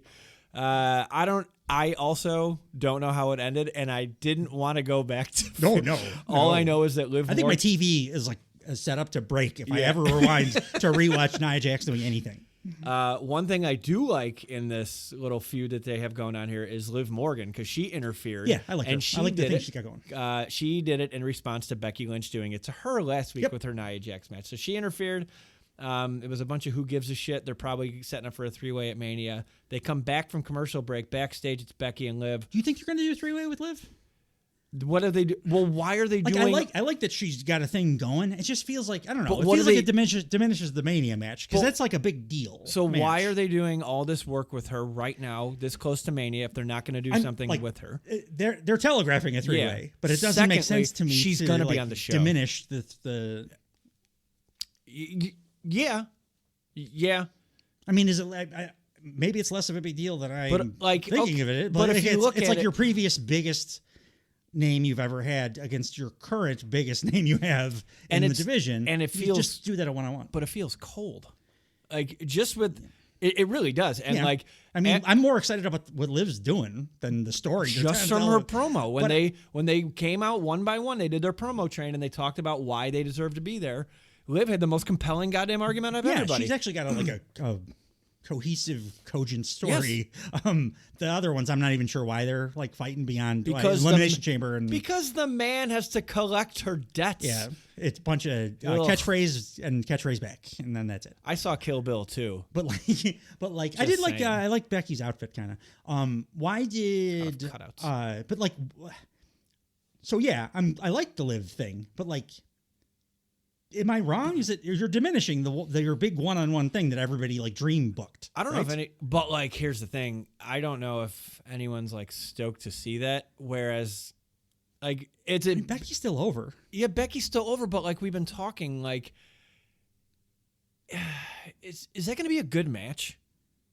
I mean, like I said last week, and you almost stabbed me over. I think Rhea's good, but not great in the ring. And Becky, you're convincing me that she's not good. No, really, it's in the ring. So I think she's not very athletic. I think you put somebody that's super over that people like, and she's a good worker. I mean, I would be and her story super happy to see up. Tiffany Stratton or like Bianca Belair or Naomi. Against Rhea Ripley. Yeah, what are they doing with Bianca at Mania? Yeah. They got a lot of fucking holes to fill. I know they did. Have they done Bianca Rhea? They did, right? Long time ago. I feel like they had to have. I think that was early because they were both like the NXT graduates. Is Bianca the biggest success story of the that terrible training program that they had? Was Bianca Yeah, because she wasn't an indie person. And she's post like when it was she was like doing what do you call it? She was what Seth Rollins does. She was like a CrossFit influencer. Oh, really? And then she went to the Performance Center and like so she's a straight Performance Center product. I think she's the only one really that's been very successful. I'm good with that. Yeah. But yeah, I would kill to see like that's I would be actually excited to see a Bianca Belair versus Rhea match because Rhea, like I said, I think she's very good and I think Bianca's great. Yeah. So, but yeah. There's just a lot of holes to plug in here. I'm very fine with Liv being injected in that match, mostly because I can listen to Becky talk. Yeah. I think Becky's a great talker, but like just the overacting in the ring. Like, I don't know. It's something about it's just not doing it for me anymore. When Becky's doing a promo and doing it well, it's really, really good. It's really good. But sometimes, like you said last week, it can also come off as a little robotic if she leans too heavy on the shit that's written for her. Yeah. Yeah. And Liv feels real, and she feels like she gives a shit about what she's saying. So that's some story that I can get behind. Yeah. And whatever, if they do a 3-way, cool. It's just weird to me that it felt like they were building towards a big like showdown of their two biggest women ever. Yeah. But then they shoved Liv in. And then they're going to put Liv in there. And she's been there for a couple weeks, so it's not an accident. Yeah. No. I mean, they're booking it that way. Yeah. Clearly. They're backstage, Becky and Liv, and Liv goes to Becky. Oh, the man can dish it, but the man can't take it, which I like. It's a good line. She's right. So they're regular Drew McIntyre over here. They booked Liv and Becky for next week 1-on-1. Next was an Adam Pearce announcing the Intercontinental title situation with WrestleMania implications. Did you want to take this one, or did you want me to? The Ricochet, right? Yes. So I don't even know what he said because I was laughing and I didn't rewind. Ricochet comes out and talks to Adam Pearce. He's dressed exactly like the Lonely Island Dick in the Box guys. It's out of control. Like it looks like he's wearing a Halloween costume or something. He's got like a white, like aggressive turtleneck with a giant gold chain and like a sport coat Where's kind of thing my happening. super suit? Yeah, it's very dig in a box, like or Mother Lover. You know, if you're a fan of the B side. Yeah, that's all I got. Yeah. Every time I see Ricochet, I just feel sad. That, Yeah. like he's awesome. He's so good. And most WWE fans don't even know it because he hasn't really had the opportunity to do what I know he's capable of. He just likes that light schedule, WWE money. Yeah. Plus his chick is there. So what they announced was that because Gunther needs a WrestleMania opponent to challenge for his record Intercontinental title reign, they're gonna have a gauntlet match next week. Gauntlet matches are so bad. And they didn't say what order, but the participants are Sami Zayn, Ricochet, Shinsuke Nakamura, Bronson Reed, JD McDonough. Yeah. And did you catch the? Chad I don't know. We may have Gable. gone past this already, but when JD McDonough was like, they had him make his pitch to Adam Pearce, and then they just went to commercial in the middle of him talking. Middle of him like, talking. Not as a joke or anything. There was like a screw up. They just cut to but the that's commercial. If that's his gimmick, that would be a funny gimmick. But if he's constantly getting cut off, it was just like, we don't care about. But he was saying the quality of our program. Hey, just fucking send it. No one cares. He was like animatedly talking. Yeah. Still, it wasn't. He wasn't winding down or whatever. But yeah, evidently because he did that, he gets to be in it. Sure, because reasons.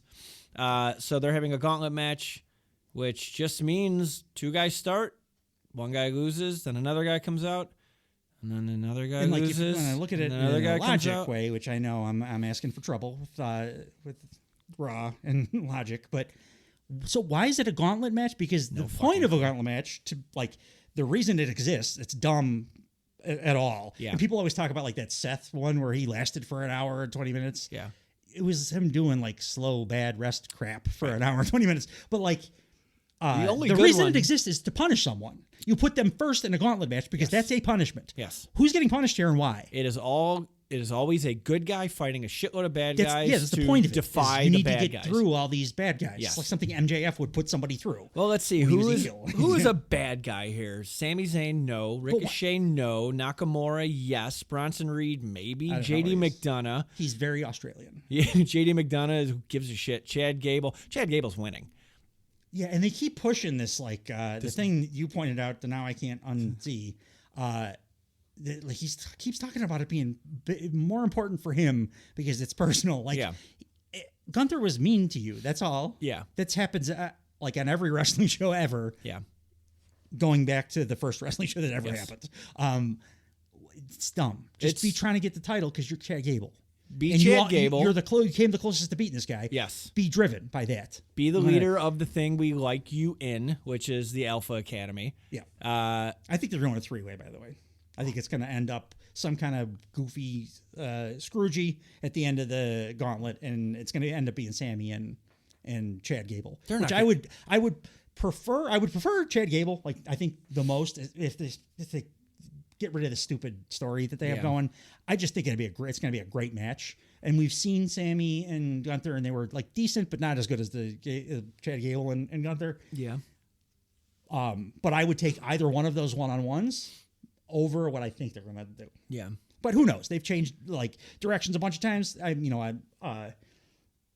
I'll be happy with either one of those guys in a one-on-one. It's fucking why make it do a ladder match on Raw? Yeah. Why is it a gauntlet match? Doesn't make any sense. They do 25 gauntlet matches over the last like 15 years. They got one really cool moment out of it. The only one I remember is and Kofi Kingston. Yeah, that's it. And even that required, and that was a bad match too. It was just a cool moment with the Usos when they came out. But that also played on like a year plus of storytelling. Exactly. Like, and there's a reason why they were putting Kofi there because it was supposed to be like a punishment or a difficult thing to get through. Yeah. There's none of that. No, here. all It's just a bunch of like randos. that was a very correctly told. But like again, that's one good guy versus a bunch of bad guys, and there's more than one good guy in this.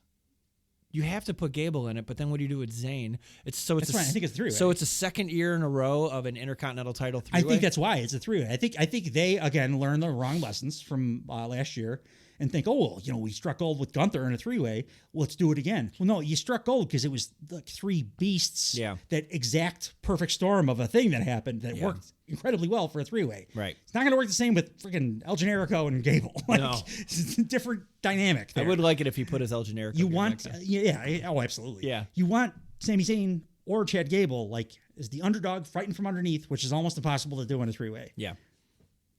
Why do I know this? But the great and powerful Oz, Triple H, doesn't seem to. I think maybe you're right, though. Maybe they're going on. I don't know. It's just he deserves better. That's all. All of them deserve better. Yeah, that's a Even good point. JD McDonough's weird looking ass. I don't know if he deserves better. He's like the whipping boy big ass head on a little guy. I did not watch the next 4 matches. I okay. know what they are. Sweet. Do you have I don't anything? feel so bad. I don't think anybody's listening to hear our thoughts on Andrade versus. Oh, actually, I do have thoughts on Andrade. Andrade versus Apollo. Take it away. So, notable, not in any good ways. But actually, prior to the Andrade match, so they came back from commercial break, then did 2 video packages, bad long video packages. Then Andrade did his entrance, and then they went back to commercial break.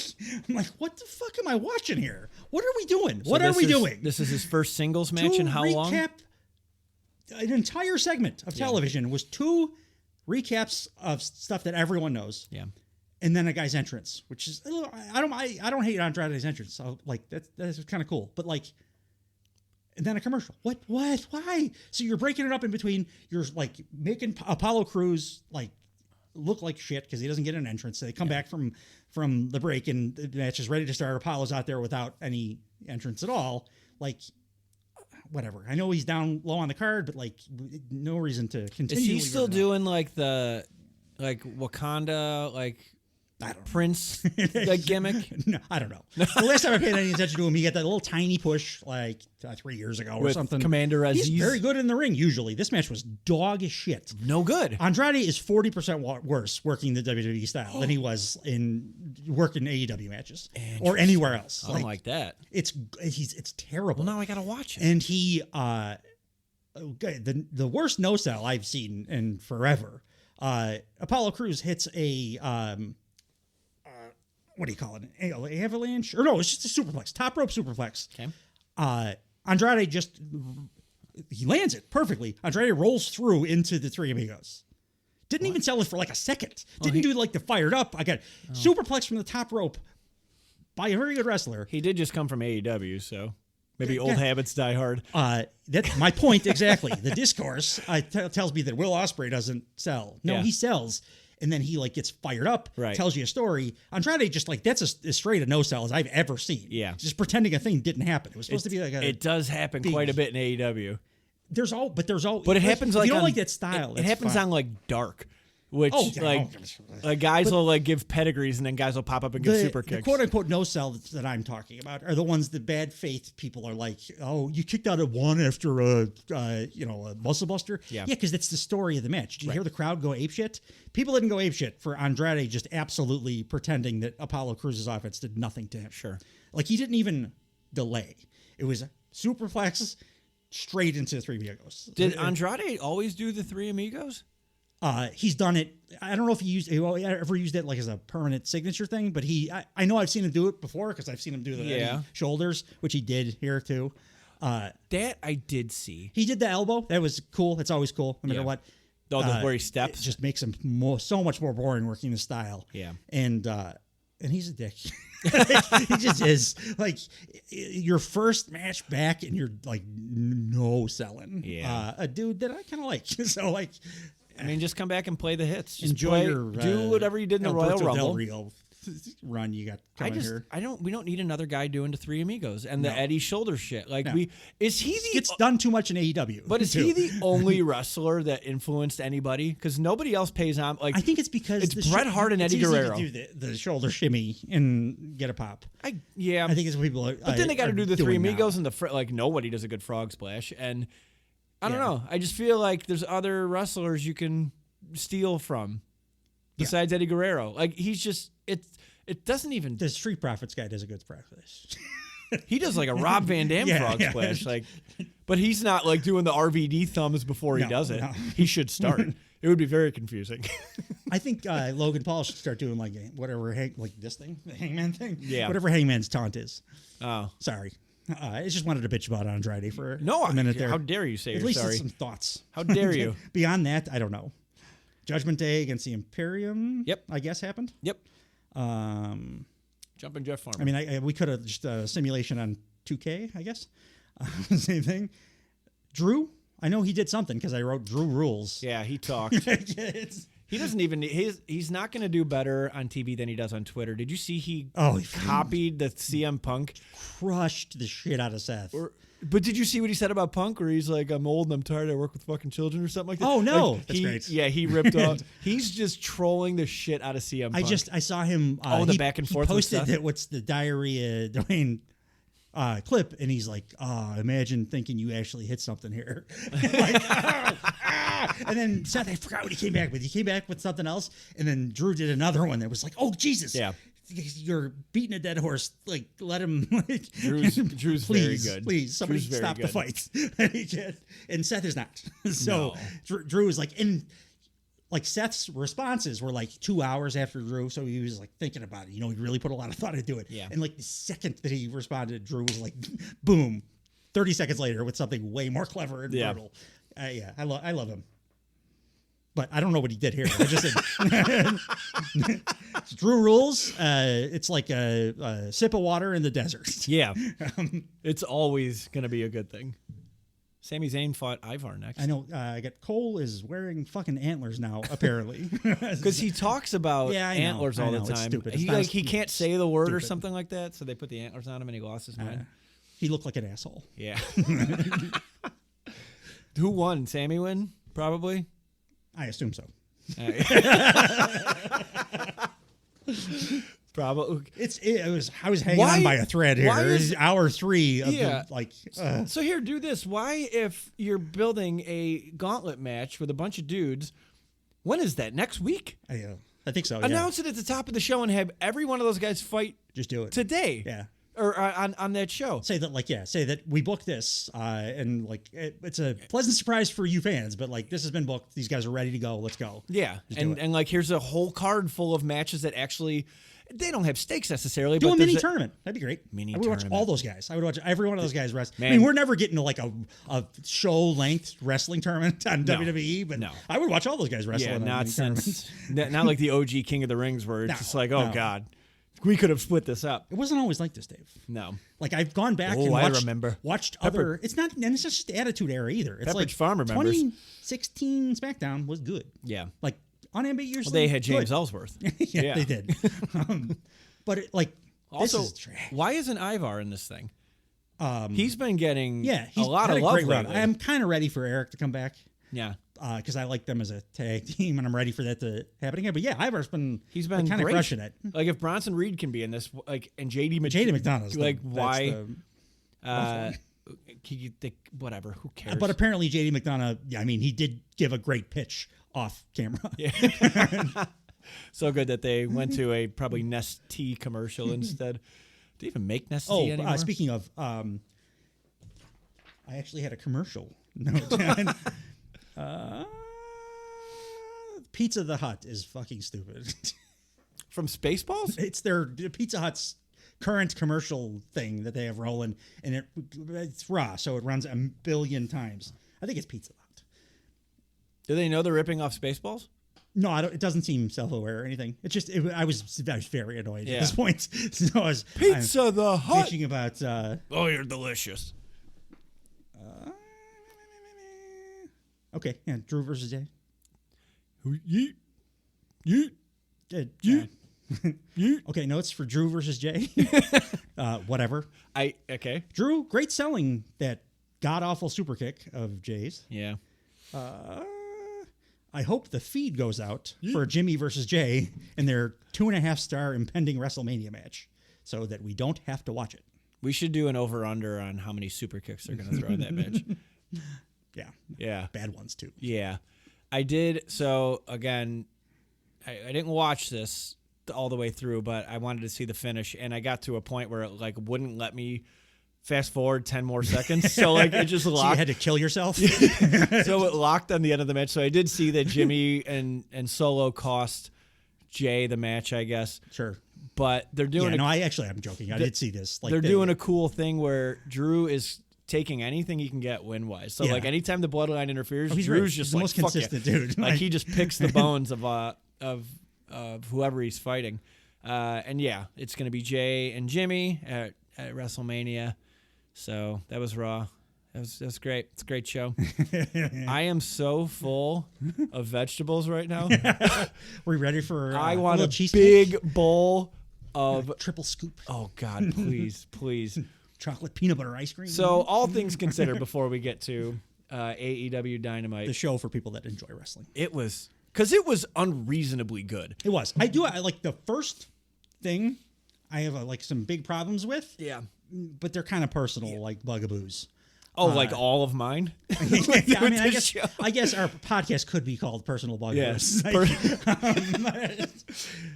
But Booth Under Bugaboos? Yeah, I did like there were a couple things in the first hour and then like a very specific thing about the first segment here that I really, really didn't like. But then once it got going, like it was as good as anything they've done. But before we get to that, my last overarching thing with WWE, hurry the fuck up. I know like you feel like you have a lot of time, but like hurry up and build stories like that aren't built yet, because also when you're building those stories, it makes it more interesting for the viewer. Yes. It makes your show palatable. like poor Drew McIntyre, like he's got a world title match. When's the last time he interacted with the goddamn world champion? Absolutely. Like in a meaningful way? I mean, like, and I joke a lot, but like about how terrible it is, but really, that's the reason. Like, yeah, the production's awful. I hate the way they set up commercials, and I hate the way that WWE runs most of their matches. Yeah. But like, the real thing that makes Raw feel so awful is that they're not. You start the show and the show ends, and nothing really changed on most of these episodes. Which is if you do something at least like I'd be kind of interesting, and it won't feel like 3 hours of torture. So take the little things on Raw that we did like. We talked a lot about the Liv Morgan thing because we like Liv Morgan, and we like she's actually you have to grab onto the one little story that they're doing. And like what else on that show? Yeah, the Gunther thing was my favorite thing, but that was just Gunther being awesome in a squash. Yeah, like they're both good workers. They told a good story in the ring. But that's a 3-hour television show. Yeah, it is. And we just highlighted less than a half hour of content. They did an entire segment that was 2 video packages and Andrade's entrance. Yeah. I actually want to watch that match now because I really like Andrade. I did. This was pretty egregious. All right. We'll take a peek at it. We'll take a peek. Let's light the fuse. No. Let's not light the fuse. We don't light the fuse anymore. We got a new intro song. We can't light the fuse. The boom is gone. I don't know what the lyrics are, but I made a note that like, I see that they're. I dig it. Yeah. It's gonna take a while for me. To me, I a lot of nostalgia for Light the Fuse, so it'll take a minute. But I do think it's a good intro. Well, like 5 years they've had that. How long? The whole time. I think. Dynamite's what, 2019? Yeah. Yeah. My note on the new song. I'm sorry. My note on the new song How was. Dare you? It seems like they're taking advantage of the current spike in like the popularity of nu metal. It's got a little bit of that flavor to it. No joking. It is hitting like there's a little bit of a thing happening, with the nu metal and the young people. Absolutely. The young. Well, I mean, Limp Bizkit Limp Bizkit is back very hard. And I know Slipknot is like all over fucking TikTok now, which is really weird for me. They're very good live. I like Slipknot quite a bit. It's weird that they're now like a pretty like legitimately hardcore. Like I know that they're the hardcore people consider them like pop hardcore or whatever, like but pretty seriously hardcore. Is like trending on TikTok every day with the that's cool 14-year-old girls. They're a great band, man. Yeah, absolutely. So my note for the new intro was it has the vibes of the old Monday Night Raw themes, the Nickelback one, the Burn It to the Ground, and then the Union Underground Across the Nation. I can see like if you nu metal, like you said it concisely, but like it's touching on. Maybe that was on purpose. Maybe they're like they know who their fan base is. They know the age. They know we're going to get it to us. It's also like the new logo. Dudes. The new logo has whiffs of the rebranded Detroit Pistons logo. Yes, it does. Yes. They're doing the Apple thing to make everything. I like it too, but they simplify, clean, two-color, yes. The opposite of like what most wrestling stuff generally is. Yeah. So it's cool. Looks good on the microphone. I like it. The double tunnel's back. I love that. Yeah. They already are using the double tunnel to do story beats and stuff too, which I love it. All the nerdy little. I was details. thinking about. I remember hearing when Hulk Hogan and Eric Bischoff went to TNA, and they were the sole reason that the 6-sided ring went away. And they were that like, everybody loved. That everybody the loved. One thing that made them stand out. out. And the second that they were gone, they brought back the 6-sided ring. So I will follow this man into battle. Punk. Yeah, I had the same thought. I think CM Punk did a lot of damage at that place. I kind of think 2023 was his fault.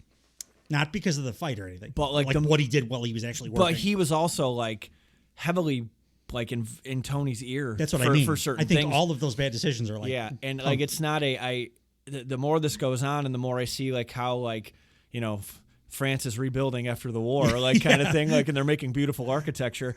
I think they should have. That would have been a great what if. What if Punk went to AEW? Absolutely. He never Alternate did. Universe. He never did. It's story. like, what if the Undertaker and Sting fought? Like, how great would it have been? And I'm almost glad it didn't happen because sometimes those are just a bit. Like, look at the Invasion. Yeah. Like Goldberg Undertaker. Exactly. So like, the whole time. I think you're right. I don't think it was malicious, but No. I think his sensibility for like what a TV program should be was way too WWE'd. Yes. At that point, and then he was like influencing his mega super fan Tony Khan. And now he's just like, oh shit, I need to go back to all the stuff that made this awesome in 2019. Right, and right. But even look at like what he was doing with the 6-man stuff. And granted, they were pushing 6-man stuff very hard, but like he was tying up FTR. Yes. And now like they're like back in a program and it feels correct. So like, yeah, he's perfect and I love him as a performer. But like, absolutely. he's where he needs to be. Yes. And I think. By the way, did you see Jack Perry joining Evil's big stable in NJPW? I don't know who that stable is, but I did see that he threw out a Cry Me the River line. But they were offshoot from Who's Naito. I know Naito. Is he the guy with the eyeball? Yeah, he's the Evil broke off from him after like they were together. Who's Evil? He's like he's a wrestler. He's just his name is Evil. Upper mid card dude. Yeah, his name is Evil. He's got like a really good look. He's like stocky built, like powerhouse kind of guy. But he runs that stable, and now Jack Perry's in it. Looks like Jack Perry's kind of the leader. The way that they're framing things, and he just looks cool. It's great. I digress, and I'm not to. No, it's not to go far off, but it does tie into what we were just talking about. Okay.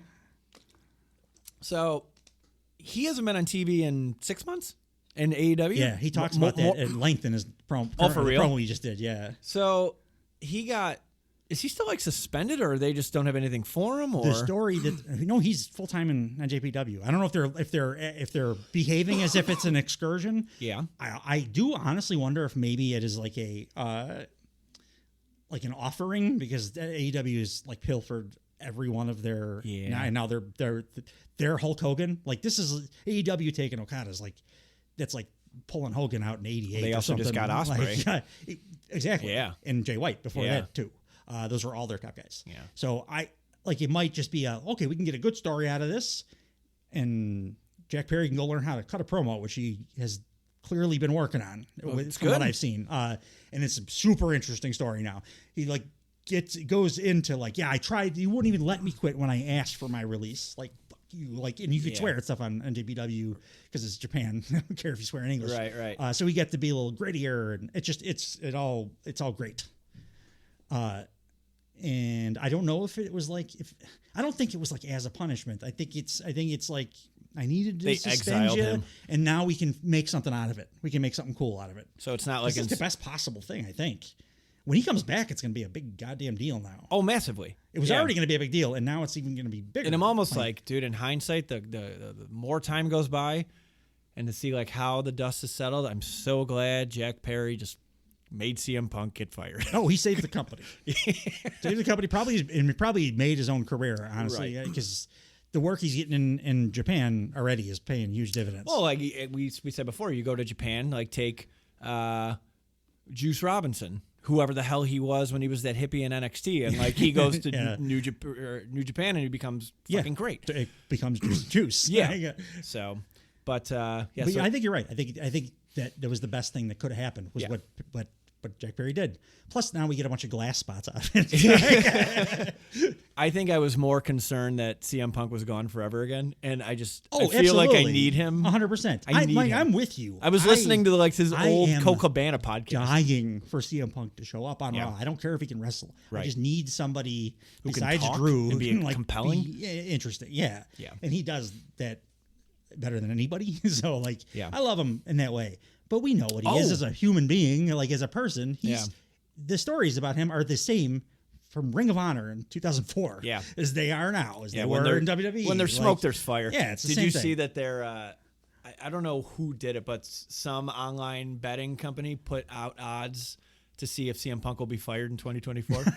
No, but And no is at negative 200, and yes is at plus 150. I don't think he's out. I got bummed out when I saw this, but like last week he mentioned 8 months still. Hopefully that's a work. And like, but like if he's out for that long, then I don't think he has time to do his thing. Well, he's going to be at Mania because they announced the WWE World. They have to. They announced meet have and him greets. there, at Like least. there's, Yeah. it's like a ticketed I event. hope they give him something substantial to do. I hope he's a the special most guest referee. interesting person on the roster. Yeah, because he has beef with both Seth and Drew, Yeah. and I think that would be a very interesting Drew, thing man, for Drew him to do. can't. He won't be able to survive a Punk feud after the beating he's taken on this one. Yeah, It's you follow No, up you're not with wrong. the best talker in the business. you're not wrong. Dynamite new sets. I like the color scheme. Yeah, It does look like NXT 2.0, but Yeah. that's okay because NXT 2.0 was a rip off of original Dynamite. yeah. That's fair. Well, and all this the color looks- splatters. And Yeah, it's the everything? same. It's really they're chasing the original Dynamite look that they had. They're going back to the original look. It just happened to be that 2.0 ripped that off and made it Right. worse because it was with the too many LEDs. Which again, I think you're right. I think it was a Punk influence. Tony Khan doing the million LEDs on that last makeover was kind of trash. I was like, when it happened, I was like, oh, yeah, I'll get used to it. And it was trash. I should have recognized that it was trash. This new set, or return to the old set, kind of, but with like a kind of a cool update on it, just feels so much more AEW. Yeah. The big change that is not really tied to anything I love is the white ropes. I really like the white ring ropes. Yeah. I think it like makes it pop a little bit more on TV. What were they, black before? Yeah, Black Yeah. Forever. They tried to do a multicolor, like a red, white, and blue, I think. When Oh, they yes, did the yes, yes. first, and then everybody was like, fuck this. And so they got rid of those after like a week. Yeah. Well, that was after they rebranded. Yeah, I remember that. But I like the white looks great. I like the color scheme. I like the logo. Like, the logo's not amazing, but I like clean logos. Yeah. Like pretty happy with the general the season premiere. They were pushing this as the season premiere. I didn't realize that until after I watched the show. But like, Yeah.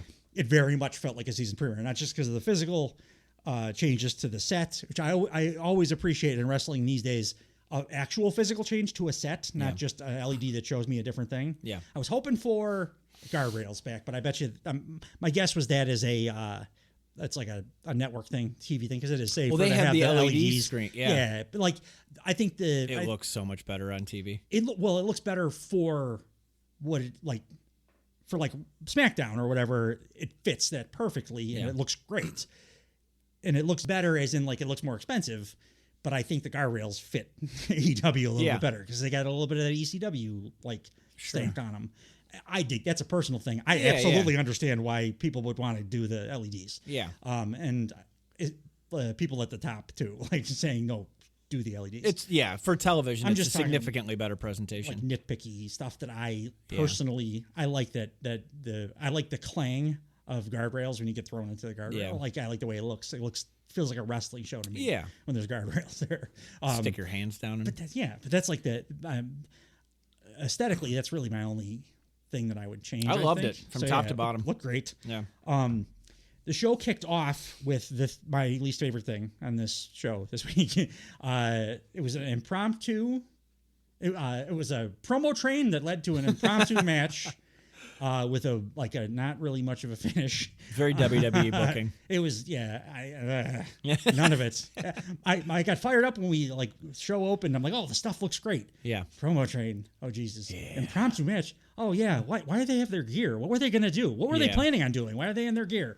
And then it's an impromptu so Swerve comes out and is cutting the straightest babyface promo he's ever cut. We talked about it earlier, but or maybe on the other podcast, go listen to it if you haven't yet. The pay-per-view special for Revolution going out the same time as this.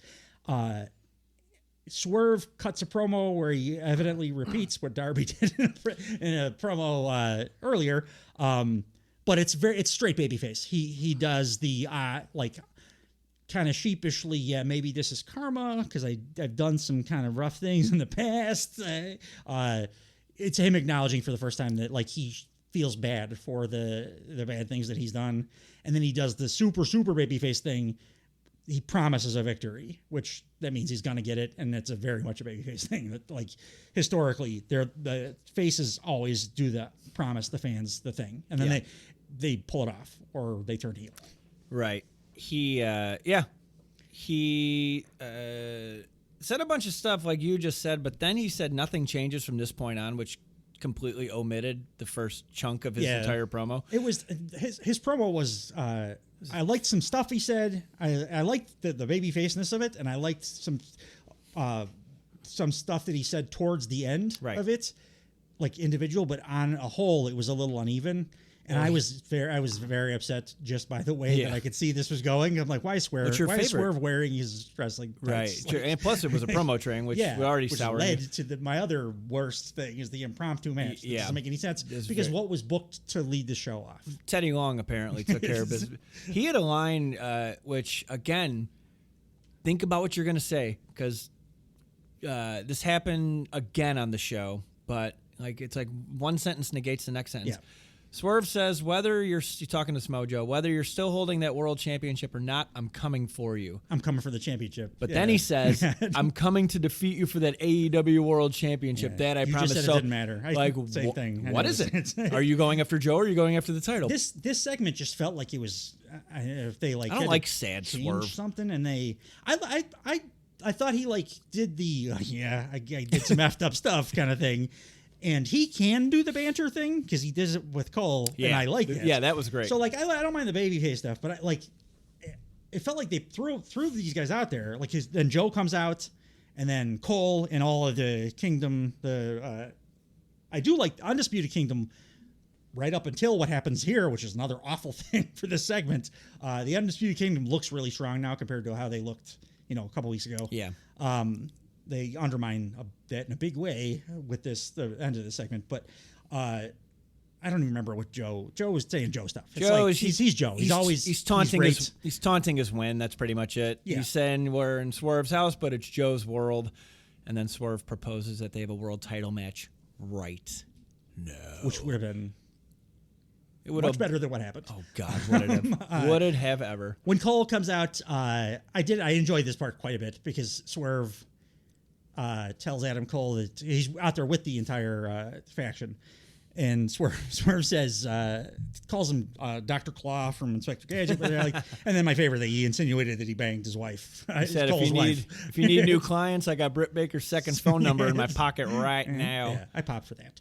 And Cole, after he said that, Adam Cole has the best, what the fuck did you just say to me, face in all of wrestling. Yeah. He did his, he pulls that face and it's oh, that's awesome. But then the impromptu match that they booked, because Tony Khan was on the horn to Shivani. I don't know. Yeah, Shivani was in the ring. I was angry at this. The match they booked was Joe and Swerve tagging together, so it's also not just a promo train, not just an impromptu match. It's a can they coexist tag team. Yeah, which turned out to be, to tell the story they were going to tell. It turned out Swerve in a handicap match because they couldn't coexist, so Swerve just wanted to work the match himself. So when he got tagged in, which was kind of against Joe's will too, I'm fine with that. They hate each other, but then Swerve squashed the team that you just tagged. It's the Kingdom, Yeah. the Ring of Honor Tag team champions. Who Adam Cole said was the most dominant tag team. Squashed him by himself. Yeah, by himself. So that's how that ended. And then Joe choked out Swerve, which fine. He threw with that.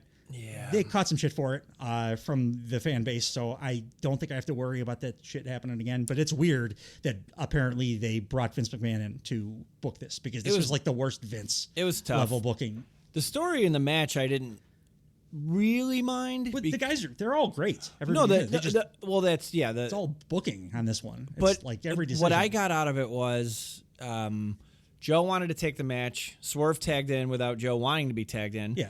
And then Joe was like not having a great time. Like he was getting beat down pretty bad during the match. And then Swerve came in and fucking handled it like nothing. Yeah. So like it's kind of like, oh, I just emasculated the champ. Look, I can fucking get you if it's one-on-one kind of thing because I can do what you can't do, which is take down these two guys by myself. Yeah. But yeah, I love the rest of the show. Just not going to be negative Nancy. This is a great episode. I'll be the negative. But I really hated this segment. Yeah. Like I hated it almost as much as I adored most of this, especially the second hour of this show. Right. But this was not a great way to start your season premiere with like an absolutely Vince McMahon segment. We did skip over something when Adam Cole came out. He said that he's surrounded by. Look who he's surrounded by. Roderick Strong is the new international champion. Mm-hmm. You got the most dominant tag team champions in Ring of Honor history with Taven and Bennett. And then he eventually gets over to Wardlow and said that he won the opportunity to challenge for the AEW World Championship, which he is invoking next week at big week of television for them next week. Big business. Big business. So the first match that they announced for the big business card next week is Samoa Joe versus Wardlow for the AEW World Championship. There has to be shenanigans to get out of that. Wardlow's too goddamn strong right now. Yeah, they don't do shenanigans very often. They have to here twice in the last 2.5 years. They can't neuter this fucking guy again. You can beat a guy without neutering him. But is Takeshita neutered?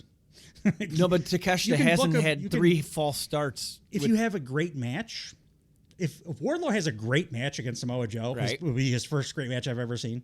If he loses in a great match, that does more for him than even winning a match would.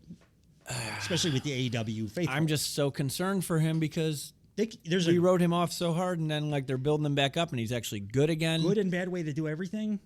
Like that first segment was garbage. He can lose the match and still come out better than he went in. It's hard. It's harder to do that. Yeah. But if you want to be great, you do the hard thing. So like, I don't want to schmaz.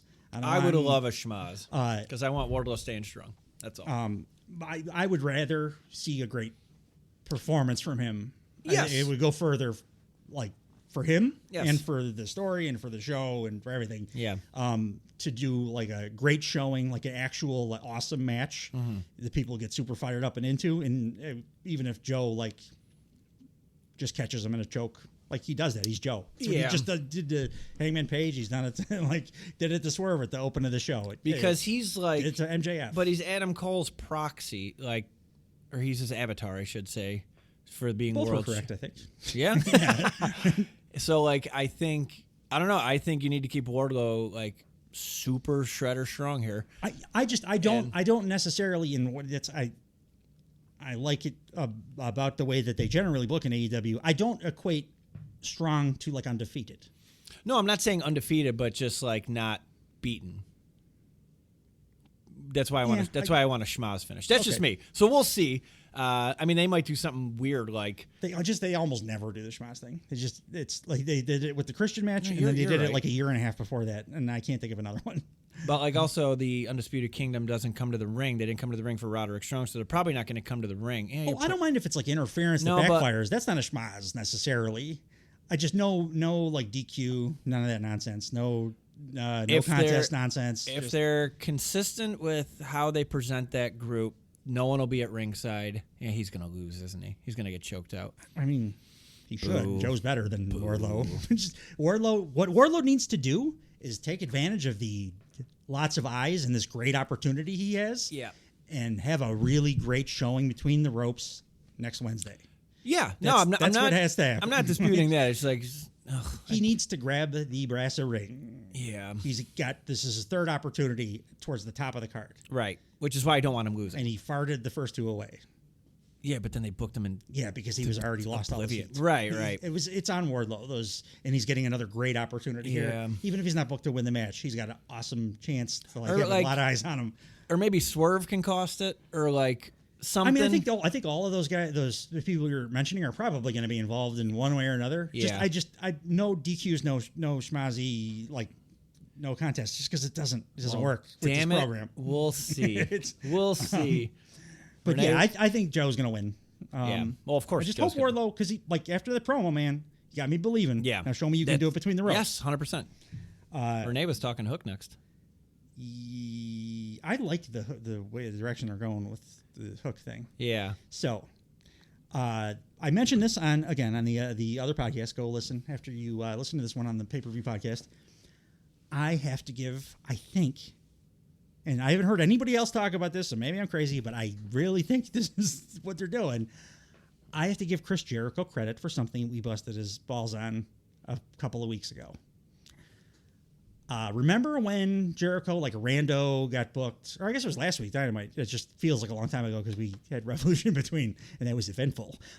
Listen to the podcast. When we were giving Jericho shit for, I forgot his name a bunch of times on that podcast too. The father son. Pentagon Jr. No. It's Atlantis Jr. Atlantis and Atlantis Jr. So we're reviewing that match. I was like, well, okay, it's fine. You're doing they're trying to tell the story where Atlantis Jr. is like a young dude who just won't give up despite the odds, and his dad threw the towel in, and that's a cool spot, but it doesn't make sense because you didn't show us that Atlantis Jr. is that upstart, that guy that just won't give up. Yeah. You know who is? And Hook. It was proved by on the pay-per-view, on the Samoa Joe match prior to it, and then very much so on this show here. Yeah. Hook is that guy. Where's Hook's dad? Is he around? Is he on TV? Yeah. Oh. Yeah. I think that's what they're doing. I think they were doing a foreshadowing of what Chris Jericho, because, spoiler, Jericho interjected himself into Hook's backstage segment to Jericho the hell out of all of it. Yeah. And just cloud vampire, poor Hook. I feel like Jericho when...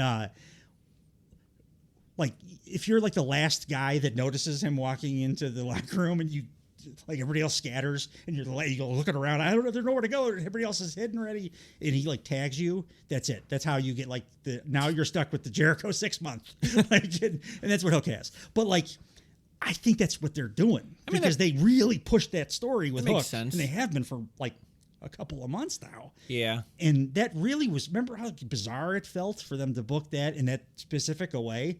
And now we have that exact thing.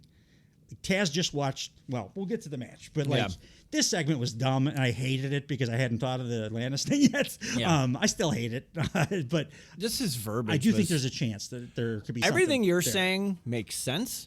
It's kind of like the epiphany that you shared about Daddy Magic being Daddy, right? Magic, so I don't even think AEW caught that. They were doing that. But I still think they're doing. You see the Daddy Magic backstage promo after he got the ass whipped? It's great. Is it good? Yeah. Where was that, on the YouTubes? Yeah. I love those backstage. Yeah, segments. They're good. Put them on TV. Yeah, but not a lot of room, but I would love to see those on TV. Yeah, that's fair. So in a nutshell, Jericho comes back, interrupts Hook, and says, Taz dropped Chris Jericho on his head back in the ECW days. This is his first match as the Lionheart in the U.S. was against Taz at the ECW arena. Jericho has some kind of in with every single wrestler on Earth. Aabsolutely. He's been long in so many places that there's always something. Yeah, 6 degrees of Chris Jericho. He said because he got dumped on his head, it made him feel he always had a connection with Taz. And because because Hook dropped him on his head at Revolution, now he feels that same connection to Hook. And he never respected Hook until he dropped him on his head. So he thinks Hook is the real deal because he dropped him on his head. And then they fist bump, and Hook says bet, and they walk away. Yeah. I feel bad for Hook, but at least maybe there's a chance that there's a pretty good story going there. I really like the direction they're going with Hook, especially in the match that followed here. Yeah. I like it's weird that he's not showing the similar love to Action Andretti, who beat him. Yeah. Or any like just he discovered. Yeah. And he put over clean as a whistle. Plus, Action Andretti's like super low on the card. That's a guy you might actually be able to help. He's not going to help you, but you can help him. Yes. Hook, probably not going to help too much. Not at all. He can help you. So, he's a very popular wrestler. They're going to be in the tag team tournament for sure. Probably. Because Chris Jericho tried to be in a tag team with Kenny Omega. That didn't work out. Yeah. And he tried to be in a tag team with Sammy Guevara, and Sammy Guevara got suspended, which I don't... Oh, I mentioned this. Let me get this out of the way. I don't think Sammy Guevara is at fault here. Well, you know my thoughts. I think the initial injury, but I don't think that's why he got suspended. No, he got suspended because he finished. Because he did the finisher. Yeah. But it's also not up to him to decide to go home. It's up to the officials to say, "Hey, stop the match." Yeah. So I think he's a little scapegoaty here. That's probably true. Yeah. Like I do that. I remember when we talked about it. I was like, I think the actual injury was probably Jeff Hardy, but it did feel like weird that he did that. Yeah. But you're right. It is on the ref. That's their job generally. John Moxley went fucking apeshit when Rick Knox let him continue with a very obvious concussion. Absolutely. That's Rick Knox's job. Yes, it's Rick Knox's job. Yes, and it's the performer's job to not stop. Yeah. No, right? That's what they always train these guys to do is keep going. So, sometimes you'll see him make a split second. He's young though, but veteran guys make a split second decision to do a small package or something. Absolutely. That's not impactful. Mm-hmm. And GTH was brutal with his blood going everywhere. It was the worst thing. It was the worst possible thing you could do. Yeah. But I think that is what the suspension is for. And you're right. In that instant, it was. I should have been on the ref, I think. Yeah. Unless the ref said something and Sammy ignored him or didn't hear him. Also fair. He might have said it. Sammy wasn't paying attention, which he should have. Or maybe he said go home, and Sammy just okay, I'm gonna go home. The finish. I'm gonna do the finish, the scheduled finish. Yeah. So that's that. Had to get that in there. Yeah. That is what it is. Oh, here I wrote this as a note. In less than 25 minutes of this show, we have a new intro, a new set. 3 intros of wrestlers. They set up 3 matches. They teased a 4th. They had a full tag match with a commercial break. Absolutely. That's about fucking I know it's not brevity. It's not quite as streamlined as the market leader WWE is with 2 video packages and an entrance being the entire segment on one of your shows. Yeah. But they're getting there. Yeah. By the end of this show this week, I think they had 6 or 7 matches that I could already see in the works for the next pay-per-view. Right. So, great. Oh, man, one of them. Whoo, doggy. They recapped the world title match next. Oh, that's right. Then they say, what's next for Hangman? I liked the recaps. They were quick, concise. They had a bunch of them, but it didn't feel like any of them, it took away from the show because they got their point across real fast. Right. Yeah. So that was, just what's next for Hangman. And then it threw it to the EVPs backstage. The EVPs, who are doing their pitch perfect Tony Khan impersonation. They did blink, so I'm going to deduct points for that, but everything else was absolutely spot on. Yeah, they're announcing from the backstage, with a lot of vigor and doing exactly Tony Khan's dead-eye weird cadence, that they have 2 huge announcements for later in the show. But they're going to do that, live in the program. So, what was the phrase they used specifically?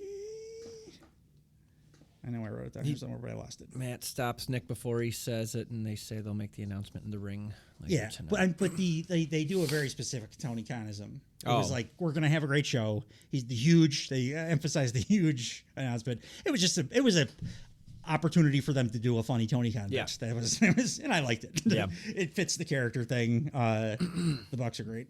Next match is presented by Woo Energy Drink. To be the man, you need a can. I feel bad for Excalibur every time he has to read that ad copy for an energy drink that you can only buy from their rinky-dink ass website. Right, which I think Ric Flair's paying to have on the show. I want to know how much he's paying, because I can't imagine they're selling a ton of Woo Energy from wooenergy.com. No, not at all. If you can't get it on Amazon, Don't. Yeah. It's not worth advertising. Yeah, it. if you have to pay extra for shipping.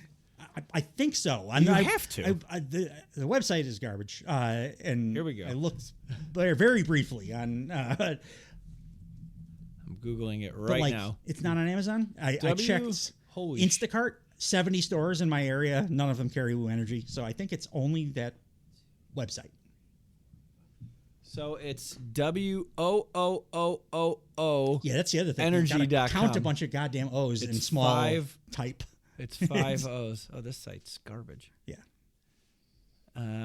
Shop. But if you want to be the man. Let's see how much it costs to be the man. A 6-pack of this is $19.99. That's far too a expensive. 6-pack.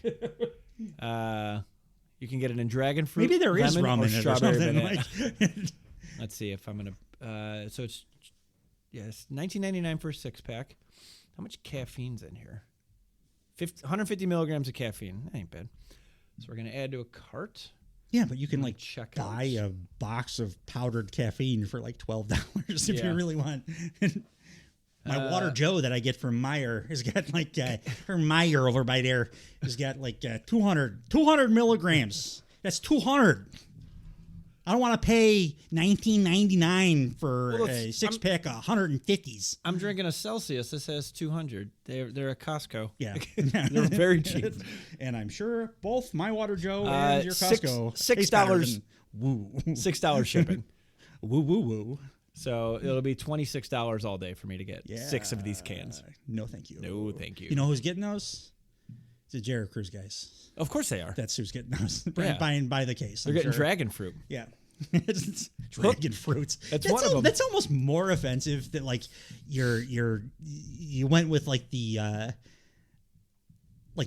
Dragon fruit, lemon, and strawberry just banana. make it cherry, grape, orange because it's fucking wrestling energy drink. Or Don't. yeah. I don't want dragon fruit. I don't want to hear star fruit. No. I don't want to hear like even mango is probably pushing it. Right. Know who you're selling to. Absolutely. It's grape. Make it grape pop. Make it grape. You can mark it up like you did, 3 times because it's a wrestling merch $26 thing. for 6 It's cans. wrestling merch, really. It's people that are buying it for It's the $4.50 the a can. Yeah. Which is like gas station price. It's actually not terrible. It's terrible when you have to have it delivered to your house and it takes 2 weeks and you got to pay for I'm shipping. tired right now. Yeah, I know. It was Did you know it's that easier to record a podcast Yeah, than no it is to shit, order right? Woo Energy. I can go down the street and get a Celsius, which more caffeine for cheaper. Did you know that Hook has held the FTW title for a combined 549 days over 2 reigns? Did they say that? Yeah. I didn't. I missed that. That's Yeah. cool. Yeah. Like, yeah. So, in reference to that, the FTW championship, I think, was on the line, right? Because there's FTW rules. Yes. Brian Cage, looking swole as always. I Against hated his gear this week. Yeah, it was not Hated as. it. Once you see him in the Stinger stuff, it really like Less is he more. needs to be doing that. Less is more, Mr. Cage. Yeah. But still, I still think he's like, and showed it here too, incredibly valuable member of the roster. Oh, this match was fun as shit. Great match. Yeah. Hook again, striking looks great. Yeah. Brian Cage always has like fun spots. He looked like a beast. Cage was like kind of had the his hardcore rules really is FTW rules, but Cage kind of had the advantage obviously because he's a giant monstrous man and Hook is like a little 20-year-old 160-pound. Right. He's great, but like the visual is okay. This guy's a monster. He's going to kill Hook, which is kind of the way that the match was going. And because it was a hardcore match, they did the tack spot. Unless you had any spots you want to talk about. No. Hook got him in the red rum, and Cage did the kind of classic thumbtack spot where he just falls on his back. It's like the Mick Foley Vader spot so Hook's back goes into the thumbtacks, but because he's the story he's got going right now is he's undersized, but he just will not quit.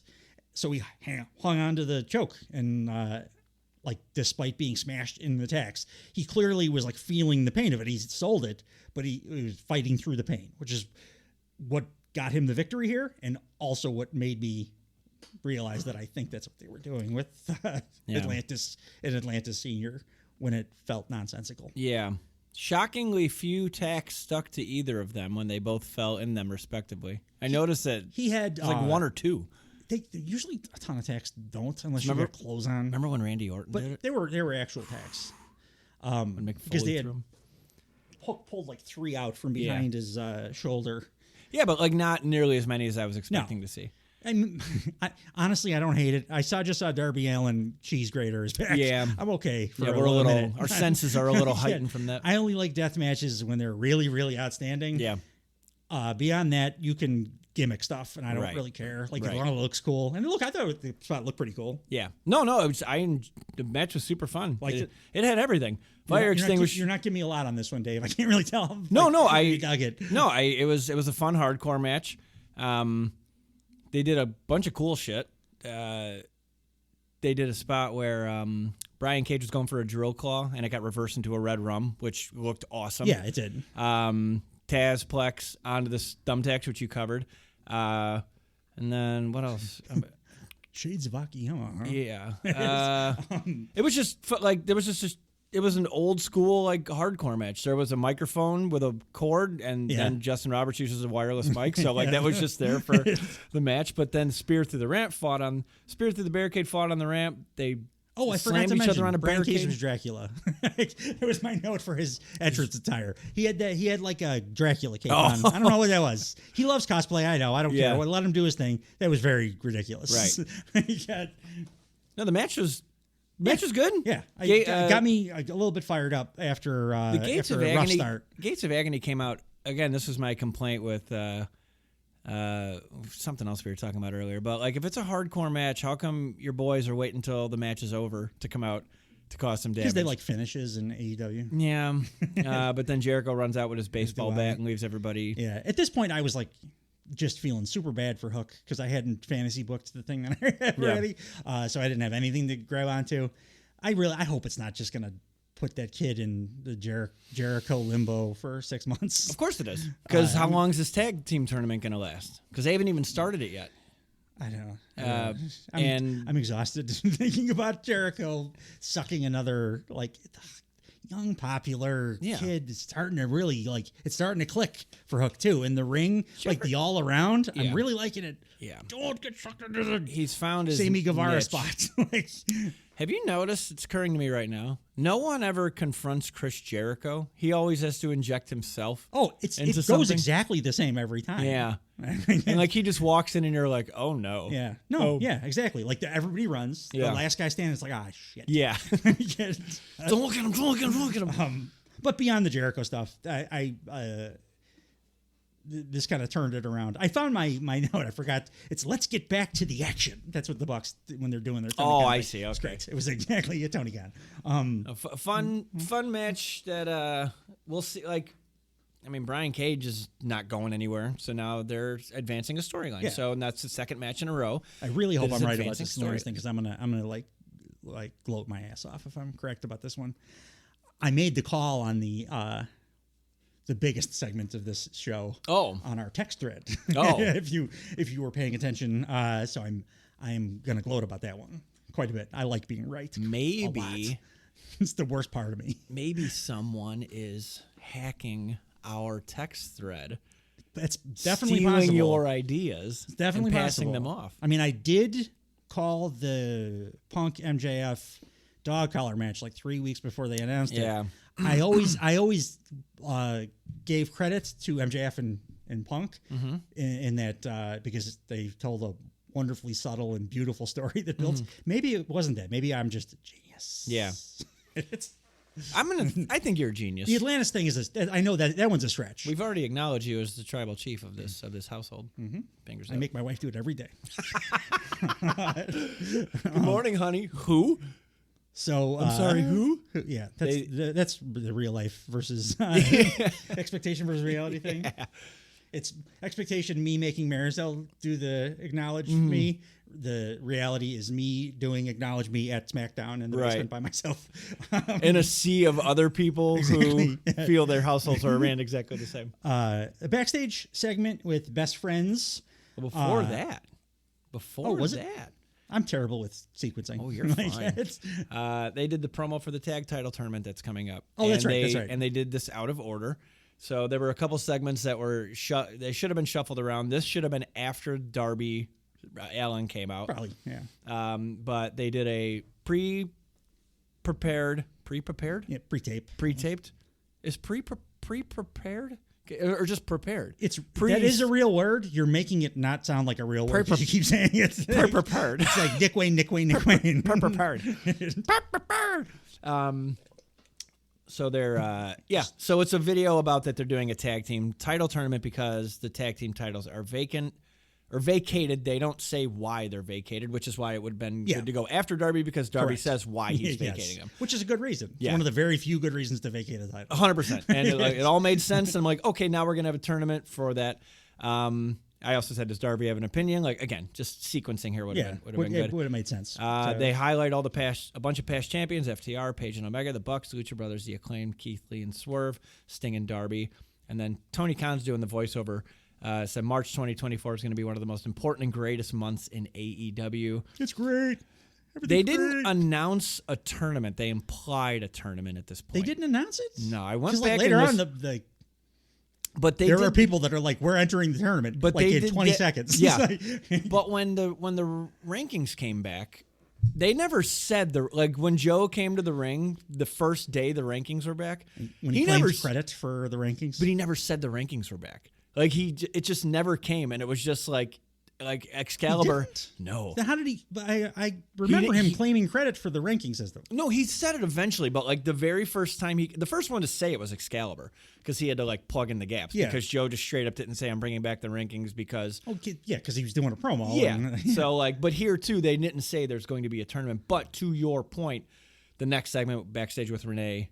Yeah, Orange Cassidy and the best friends. OC and Trent and This was the other segment where they need to think before they speak. I actually think this was genius. Oh, Trent! If you watch Trent in this segment, he is doing super subtle, awesome, like heel acting here. Yeah, well, he's being disingenuous in a way that like is believable that his friend would buy it that he's being genuine here. Yeah. He's being a dick. He's going to be a great heel, I think. Yeah. He just has kind of dick energy. Very much so. And I think it's going to really... I never wanted to cheer for him. It's going to be really a good fit for him to like be the guy that breaks up this like still very popular fan favorite faction. And I thought Trent was doing great work here. You got to give the people what they want. Yeah. So Orange Cassidy says he's aiming to fill his backpack with another title, which, I don't know. Like, fine, but like another title? Like, love the thing you just lost kind of thing? I don't know. Like I didn't hate this. I don't need everybody to have a rematch for No, I'm not saying that, but just acknowledge that. Okay, I guess I'm done with that. I'm on to this other thing. Isn't that what he's like? Yeah, I'm bummed that I lost my thing, but now we have another thing. Yeah, that's fine. He's like one of the guys I'd give a pass on this too. Yeah, it wasn't great. It was a little clunky. I agree. Yeah, but like, which is fine. But like again, it's Orange Cassidy, so he gets a pass just because that's his character. Chuck Taylor, silly ass delivery, says he thinks Trent and Orange Cassidy should enter the tag tournament because he's still injured. And then the very next thing he says, they have their first match on Rampage. Yeah. So like, hey, I think you should enter this. By the way, you're fighting on Rampage. I didn't get the vibe that Chuck was like announcing it to them. He was saying like to the home audience, I think they would be great, which is why we planned to have a match coming up. Yeah. It's it was like the magical fast booking stuff. But it was like fast. they were not implying that like Chuck Taylor was omnipotently announcing this to everyone. But they including also the people next to him. So two other things. They did not announce if this is a tournament match, and two, there are no brackets. Yeah, no. So we don't know when the thing starts. We don't know who's they're hiding in the brackets because I think there's a booking reason for that it's going to be kind of funny. But I don't know. I'm not putting a lot of stock into this because it just started. I'm just happy we're getting a tournament for the tag titles with a bunch of awesome tag teams. I thought the opposite because I can't.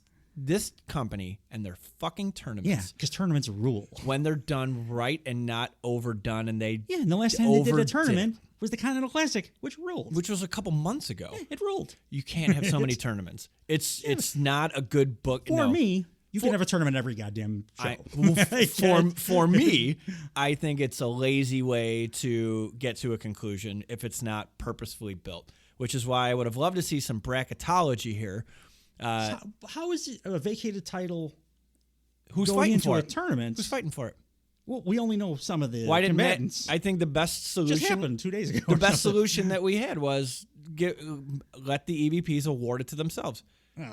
No, that would have been. No. They need to do something. I think they're gonna end up with the titles. They need to do something to get Lava Heat because right now they're not. They're gonna do it through this tournament, but they're not like big bads. Like I don't get like. Oh, dude, they're getting not, like Wild Heat. The fuck They're are awesome.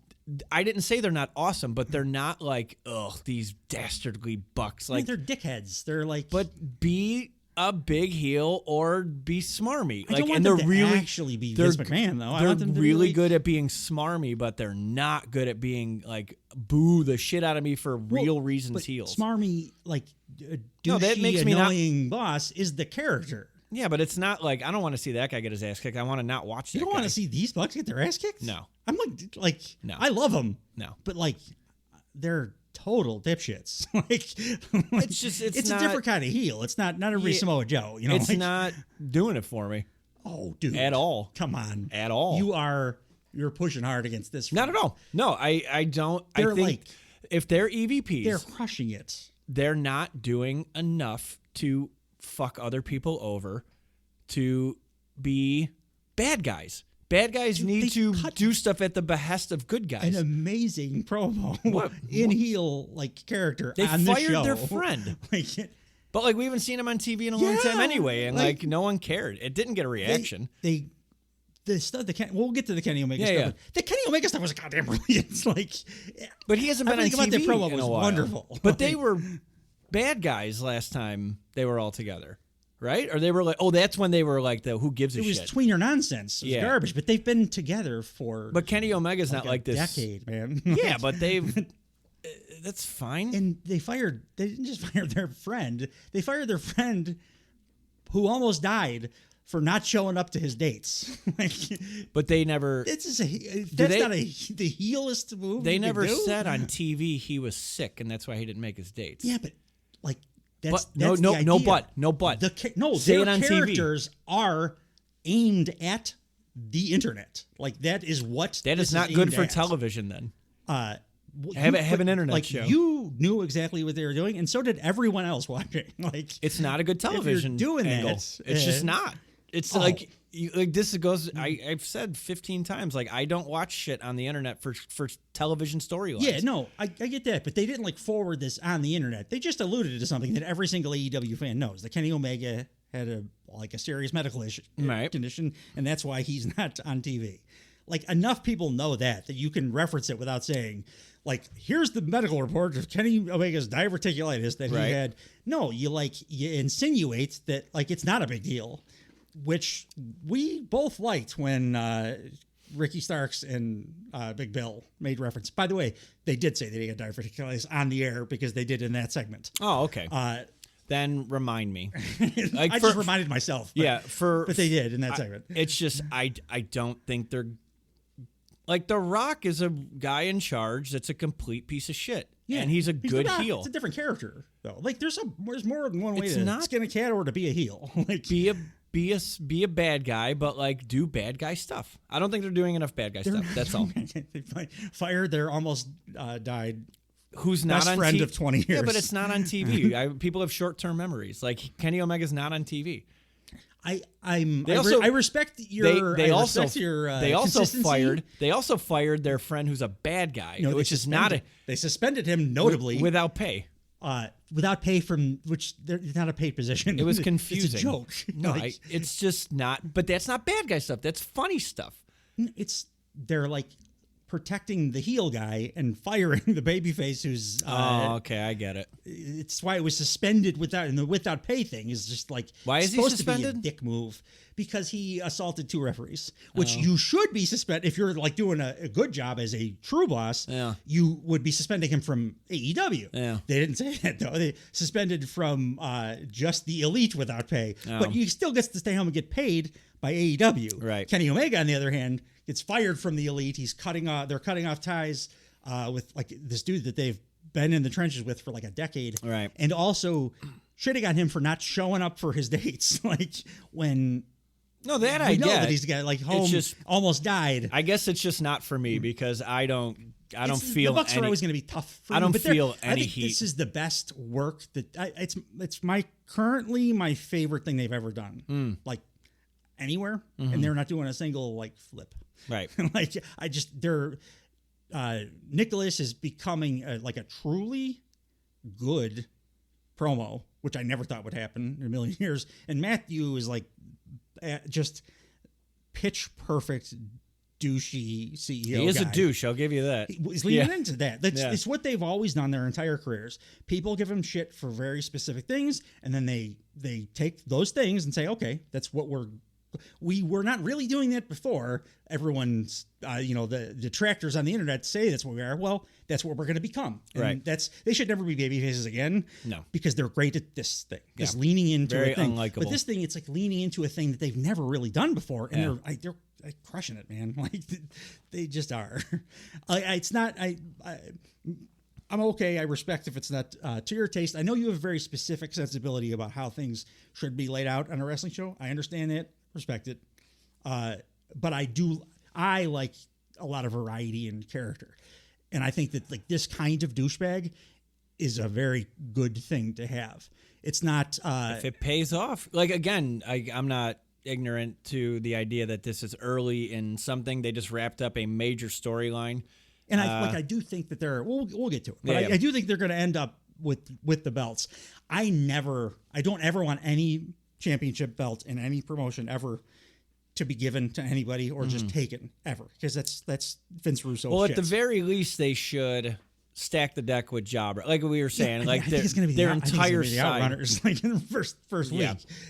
It should just be a bunch of guys no one's ever heard of. Yeah. And everybody else has to fight legitimate tag teams. Yes, on the other side. stack the deck in that way, and then So then like you can tell us that we did it the right way, and like meanwhile you're watching and going like, just be the fucking Outrunners. That man. would be good, because again, right, like I just said, this might pay off, but like as of where I'm sitting right now, I'm not loving all the work they're doing. Air quote you gotta work. let the thing happen. I just said I'm gonna let it. I'm gonna let it happen. Yeah, or but I like think let it play out. Yeah, yeah, I'm fine with that. Once you explain the Kenny Omega and Adam Page thing, that makes sense. And like that makes a lot of sense. And I understand the perspective of like, a lot of the shit they do just in general is pretty inside baseball. Like that's what they're going. That's what they're going for. And I get it. If you don't want to, like, sometimes you don't want to put that much effort into watching.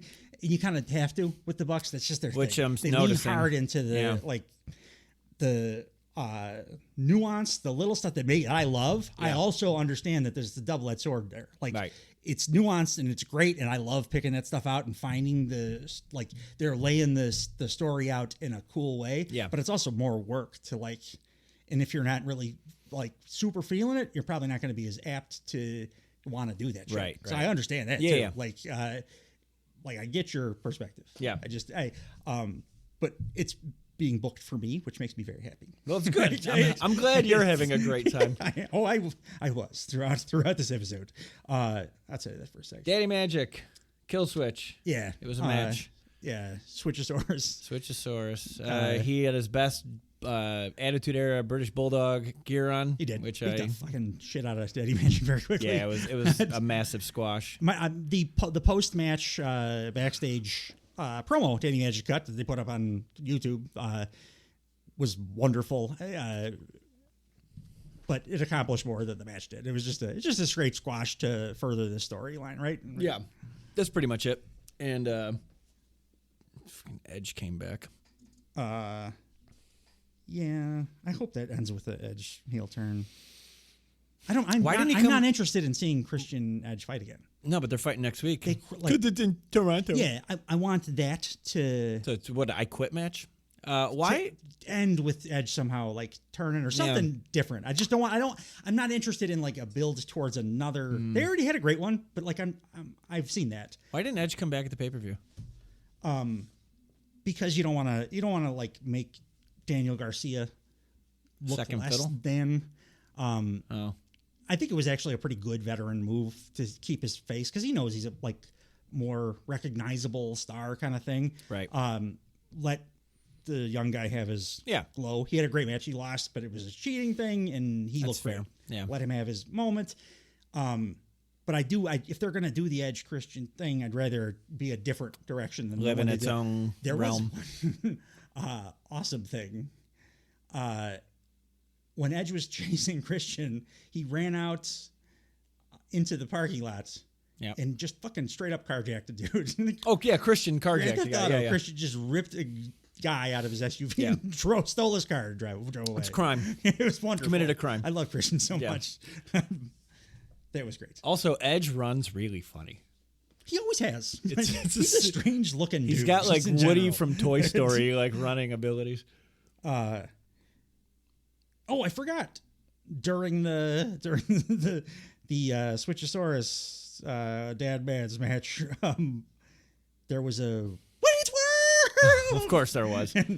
and I even wrote it in capital letters. Top paragraph of notes. Nick Wayne. Sully's one of his bulleted points is he wrote Nick Wayne in the style of all work and no play makes Jack a dull boy. It's half the page. I can't get his name out of my head. Nick Wayne. Edge does look. He looks like he's gonna go to that place. I hope so. It's the worst kind of Edge. No, it's good. Look at that place. At least he's not doing that thing where that place is a heel. He rubs his hair. Alongside. Remember when before he would do the spear, he would rub his hair a lot. No, it's good. Yeah, it pulls his hair down around his knees. That's great. I hope Edge is really scary. Edge is a really good heel. Yeah, Always has been. Do that. Yeah. Don't beat Christian. Can you imagine? I'm glad you did the open challenge thing. Yeah, it was cool. Got some cool stuff out of it. Just join the Patriarchs now. Can you imagine if he wins next week? If Edge wins next week, how mad will you be? I'll be so mad. I'll be like confused. Yeah. I can't like anything that Christian Cage is involved in. I will give it a chance to play out because he nails everything and he lays out all these matches. He's like everything I've heard is that he's the guy behind most of the stories that they do that involve him. So I trust him. Edge is no idiot either. Like I generally think he makes pretty good decisions. I don't like him as much as Christian by any stretch, but I do think he's a pretty smart dude. So I don't think they're just going to do give Edge the TNT title again. Hope not. Wouldn't make any sense. Hope not. It would be very disappointing. It would be very disappointing. But I don't think it's going to happen. No. Because I like the guys. Or I think the guys are involved. They're smart enough to know that everybody else, not just us, everybody else is going, oh no. That would be weird and confusing. Yeah. We don't want that. Kyle O'Reilly. Oh yeah, I did. I'm sorry. And the one other thing after the carjacking, I like that Edge acknowledged that the cameraman was chasing him. I like when they do stuff like that. Same reason I hate promo trains is when I like stuff like that. Don't be like a disembodied floating camera. Edge but he also grabs it, and then he said, "I know you're going to see this." Yeah, which exactly. was leaving a voicemail essentially for him. Yeah, it was great. Which was I like that realism stuff. Yeah. I think it was it Kyle O'Reilly next? O'Reilly, looking like an absolute Beverly dirtbag. Looks like he's been to 6 Southside Irish parades. Dude. You have the same note? I hope I wrote it down. The line I was gonna use. Oh yeah, here it is. He is afraid Bill away from drunkenly getting arrested for indecent exposure at the Southside Irish Parade. Which is a Chicago parade where around St. Patrick's Day, the south side of dummy Chicago, Irish Americans. It's like the Irish town. Starts drinking before the sun comes up, and it is always a raucous affair. And Kyle O'Reilly looks like he let a float at the parade. Dirty T-shirts? Yeah, this is tough. I mean, it's a look he was going for, I think. And he nailed it. Yeah. I understood. Obviously, we both understood exactly what he was going for because we wouldn't have come up with the same. But his messaging did not match. So he's like, he did nothing with character yet. No, I've been gone for nearly 2 years. He's medically cleared. He's very grateful. He doesn't know what path he's going to take. Now that he's got a second chance, he just wants to do it on his own. Why did I guess it's a pay-per-view return, and there's name value there, and he hasn't seen Roddy in a long time. Hey, and then they get the shirt and you're like, no, because I think O'Reilly was gone before Roddy came to AEW, so this is the first time he's seen him in several years. Okay, I'll allow it then. And he didn't want to join him either in the Kingdom. I just didn't get why they didn't really do much with this besides he looks set us sad. up for an awesome thing. But I think sympathetic. That's the one thing is like I'll give them a vague. Okay, you're a sympathetic babyface. Yeah. You haven't they're not doing anything yet with it, but like I think that's what it was there to do, to like signal to the fans, okay, whatever we do, starting next week or whatever, you're coming at this from this guy's like a sympathy. He's not Undisputed Kingdom guy. He's like a dude that you should have sympathy for. Yeah, absolutely. Which fits the reaction that he got when he came back at the pay-per-view. I would have preferred something story, a little bit, but I think that's all they were going for was like, okay, tell you who he is. Sad boy Kyle O'Reilly. And reestablish. I mean, he's been off TV for 2 years. How many Guinness shirts do you think he owns? Dude, the Salvador Dali shirt too. It's like that's so on the nose. But it was dirty, right? It was like a big dirt stain. If it wasn't dirty, it was made to look dirty, like distressed. Yeah, like intentionally dirty or whatever. Like that. It looked like he just looked sad, like Cox hat. He just looked very sad. They recapped Sting's last match after this before they went into the ring with Mr. Schiavone to introduce Matthew and Nicholas. Greatest tag Jackson. team of all time. The Legion of Doom? Matthew and Nicholas. Road Warriors, you fat head. The Legion of Doom. It's Vince. Oh, no, they're not the Road Warriors. Yes, they are. Everyone knows the Road The Warriors. Bucks did something really funny in their entrance. Their new entrance is so wonderful. So, like, they got the tunnels now, and the heel face tunnels everybody loves. My question was prior to this was, are they going to bring the elevator? And not only did they use the EVP Vader again, they now have a contraption that like a giant screen goes up to first, and then like they come up with in the EVP Vader. That's just, I love this theme. Everything I get, like, it is Succession, but it's also very much a Roman Reigns, like, I think intentional. Yeah, it winks rip at off, it. but it makes me feel the same things. Yeah. It's a great thing. Did you see what they were doing while they were doing their biceps, their double biceps? Yeah. What was it? I didn't make a note of it, but they were waving to shoot more pyro. Oh, that's right. The pyro. The pyro. I forgot the pyro. So they fired off like the entire stock of pyro that they had on. It's like on you're hand, playing Fight Forever and you're just mashing the button. Just flames. And like while they're doing their pose, was it both of them or just Matthew? Matthew. Matthew's like more pyro, more pyro. Waving, like waving and you see him mouthing more pyro, and then they shoot up like fireworks too, and like another bunch of fire. It was absolutely insane, like over the top, intentionally. And Taz is like, oh, it's a lot of pyro. Yeah. But yeah, served the purpose. Yeah, very well. Again, instead of money being fired off with the cannons, the ones that used to fire streamers back when they were baby faces.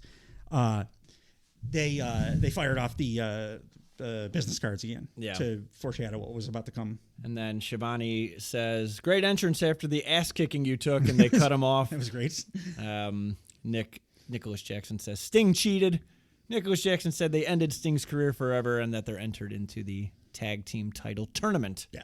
I do want to touch on they cheated because Sting's sons, who are both 6'8", 305 pounds, cheated, kicked our ass. Yeah, it was but funny. The only important thing that came out of the show is we retired Sting. Yeah. Which is delusional, but it's great. No, it's a good line. That's actually a good delusional heel comment. Yeah. That's what they're going for. And then they had their 2/3 announcements. Yeah, it was 3 announcements. Huge announcements. Yeah, we talked a little bit about this already, but yeah, they announced that because Kenny Omega's not showing up for his dates, and they don't have no idea why, they're firing him from the Elite effective immediately. Mm-hmm. And because Hangman Page attacked both officials, he's getting suspended without pay from the Elite, but not from AEW. Right before. Did yes. music drop now? So yeah, Eddie Kingston's music hit. Something that was alluded to a couple of episodes ago. Kingston comes down to confront the Bucks. Eddie Kingston confronts his enemies. And he was great here. He did the thing where he's got a big wadded up ball of cash in his hand, which again alluded to what was about to happen. Kingston said, "Hey, I know you're gonna want to find me if I, talk out of turn or whatever. And he's like, here, I want to get ahead of it. And he throws his wad of money off Matthew's chest. And makes reference to like them talking shit about his attire or whatever. Just being Eddie Kingston and all angry and gruff. And the Bucks EVP trigger Eddie. First, a little back and forth, and then he gets nutted because that's what they do all the time now. They're about to hit the EVP. Oh yeah. They're about to. And then the announcement number 3 drops. Do I have I was looking for a coin. I wanted to make the noise. The coin drops. Everybody goes ape shit. Place absolutely erupts. The sound was a little weird on the original TV broadcast. I'm like, did he get like a half a pop or something? And then when they re-uploaded it on YouTube, it was giant. So I think it was just a weird sound thing I was experiencing. Kazuchika Okada, that's the coin drop we're referencing, comes out. I should have recognized it right from when he came out, because he's wearing a suit. He's like, comes down, acts like he gets Eddie out of there. Everybody thinks he's a babyface because he's Okada, and he seems to be saving Eddie. And then he grabs Eddie Kingston by like his waistband, puts him in the Rainmaker. It is the slowest developing Rainmaker. The Rainmaker's tough for that thing. I would have rather he just hit him with a clothesline. Right. Like that would have you don't need to do the finisher. Eddie had to play real stupid. Yeah, you got to stand there. I mean, I got the one thing I would. It looked bad. Like it did look bad. Yeah. But like for Eddie, at least you could be like, oh well, he doesn't know what's going on. He's shocked by this. He thinks this guy's his friend. So like it would take him a second to register, but it looked terrible. It looked bad, but it was still awesome. Once he hit it looked good. Like it didn't kill the segment or anything. No. It was it looked great, and like them standing together looked great. The Bucks announce, then Nicholas Jackson grabs the mic, says, "Oh yeah, we forgot we had a third huge announcement. The newest member of the Elite, Kazuchika Okada. Best way to possibly introduce a dude that I was not that excited about them signing, because I had the blinders on for like the potential for him even being a heel, and I'm glad because it's that much more impactful, and it's the perfect way to bring him in. The Bucks can be his mouthpiece, because he didn't speak English, and he could be their muscle now. It's great. And the visual is great, because Okada's whole thing is the Rainmaker making money rain, which is why they went to the business cards, at the pay-per-view and carried that through. That's why they wore the robes at the pay-per-view. They were wearing Okada robes. I know nobody noticed, myself included, because they put that there for us to notice after it happened. Right. Yeah, everything about it is exactly like the perfect way to bring Okada into. I'm most excited for his first feud, which is with Eddie Kingston. Yeah. So, well, the reason that's happening, I think, is because then you get to give Okada 3 belts. Yeah. Which I don't like the 3 belts thing generally. No. But when it's going to be hold up. Kazuchika Okada carrying 3, it's going to look awesome. Well, especially with his pose, he holds his arms exactly. Out. Yeah, he can load those bad boys up. It's for a visual for him, and Eddie Kingston's Continental crown is not very long for this world. No, but no. Super excited to. It was cool. They presented him really well, made him a big bad right away. I like their group pose now, where Okada holds his arms out, and the Bucks are hunkering a little lower than usual, and they're doing their double biceps underneath his make arms. him look, it looks cool. 6'4" frame even huger. Did you see that? I think I put it on our text thread, the picture that somebody put together of all the trios that the Bucks have had. No. It's like a murderer's row of awesome, Kenny Omega, Kevin Owens. Oh, I saw that. Yeah. Everybody, like the Kevin Owens ones, I want that to happen again at some point before I die. Next, Edward is in trouble. Yeah. They recapped Ospreay and Takeshita from Evolution, and they tee up Ospreay and Fletcher for tonight before going to Chris Statlander and Riho, which we mentioned earlier. It was just a kick-ass, big little match. It's a good match. Riho's like bumping all over the place, being a little tiny. I said before this match, I'm like, the only thing that would disappoint me is if Statlander lost. Well, she did. Yeah. But in a way that I'm like, so it's a story thing. Yeah. I'm okay with it. Stokely tried to like throw a chain and interfere on Statlander's behalf. She was winning the match already, but she grabbed this chain like, pondering, am I going to use this or not? Decides not to. Didn't lead directly to, but kind of led to her getting caught in a pinning combination. Yeah, I don't get how Riho reversed. So the finish was there was 2 German suplexes from Statlander under Riho, and then Riho just reversed the third one and rolled her up. Yeah. I don't get why Statlander was mad at Stokely.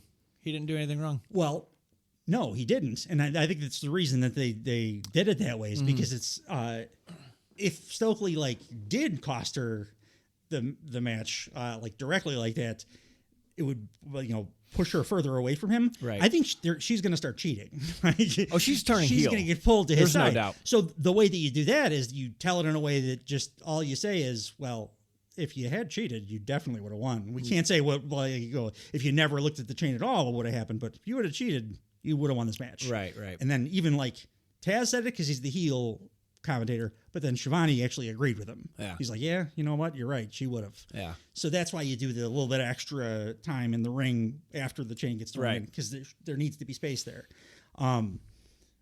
Yeah, I like it. Like I don't necessarily have any feelings about Statlander going face or heel. I just want her to be in the title picture. I just like that she's very present. Yeah, exactly. Like I keep seeing her on every show in a ancillary, like good feud. Like it's not even a good feud, but like it's a story. It's there every week. They're doing the Stokely thing is a story. Yeah, which most women to this point have not really gotten unless it's the stories you're going for a belt. It's not just match. It's we're character development. And then they tied in. We went to the backstage segment with Willow and Stokely. Yep. Was it right after?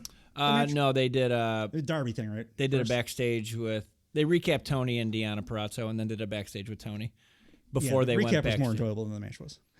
She did have some funny lines. She said they're going to present the first ever Tony Awards on Collision. Tony with an eye so we don't get sued, which was funny. Oh, I did like how Tony Storm just absolutely loves Mariah May now that she's like dressed like Tony Storm. Yeah. Like loves her more than she ever loved her before. Her new merch is just old Tony Storm merch. The first Tony Storm. It's pretty clever. It's I like it. Yeah, I liked it. Chin up, tits out, and watch for the shoe.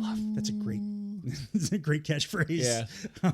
Next was backstage with Stokely and Willow. Yeah. So Stokely immediately says that, oh no, I never wanted to mess things up for Kris Statlander. She's my favorite wrestler by far. Yeah. Because Willow standing right there. She's like, what the hell? And then they announced that Willow's getting Riho on Collision, I think. It was Collision, right? Big business. Oh, it was. So that's, Jesus, that card's going to be stacked. We're getting Willow versus Riho. Should be a different kind of interesting match with those two. And Willow just cuts like a straight Willow Nightingale babyface. I don't want any interference on my match. Yeah. And it'll probably lead to a split with Statlander and Willow. Stat turns heel, probably. I think. And then you get that feud, which I'm good with. Yeah. I like everybody involved. Next was Darby. Darby comes out wearing a shirt from Zion in The Matrix. I like that quite a bit. Talking about he's vacating the tag titles because Sting is irreplaceable. I'm like, okay, that's good. Right. I hate vacated titles for almost everything, but yeah, I agree. Sting's irreplaceable. So talks a little bit about going to climb Everest and that his match upcoming this week with Jay White might be the last one he ever wrestles because there's a legitimate, like, real life possibility of him dying. Yeah. There, it's like 35 people a year or something die on Everest.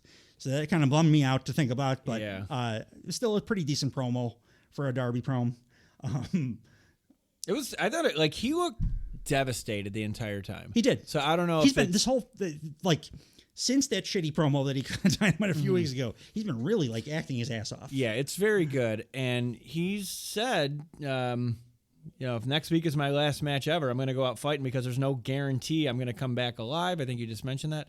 But, real sad. I don't know. Like, I hope he's acting because I was getting real I'm scared to death vibes. I'm sure there's some real emotion tied in there. But, I mean, usually the best performance is like Sting with that promo about his dad, using his dad emotion. You take that real emotion, you put it into your Hope art. So. Well, hopefully he's coming back. He leaves March 27th. Jay White comes out. Sorry. Oh, you're fine. No, go ahead. I loved Jay White here.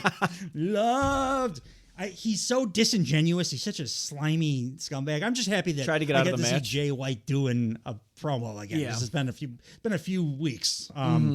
Yeah, he tells Darby like, you don't have to do this, like kind of thing.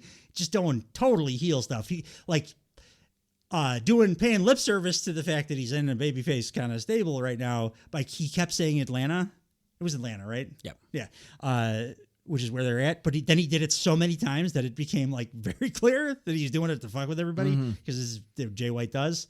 But yeah, it was a good way to promote an awesome match for next week. Hopefully not Darby Allin's last. No shit, right? They had some good back and forth where Jay White says Darby looks like a lost puppy without Sting. Yeah.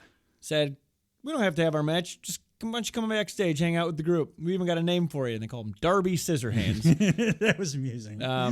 Darby had some... See, like when Darby's... I don't know. Whatever this mood was, it's good. It's good for promos because he said...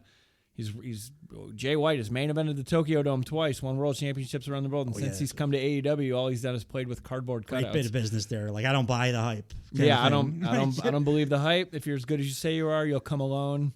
And then he pushed him away with, I guess Darby has a baseball bat now. He's one of several members of this roster. You think he's going to carry this thing bat with him forever? I you hope think he's replacing the skateboard? I mean, that's been so iconically tied to him. I'm okay with him having the bat. I'm okay either way with it. I was curious. I mean, it is the second best bat in all of AEW after the White.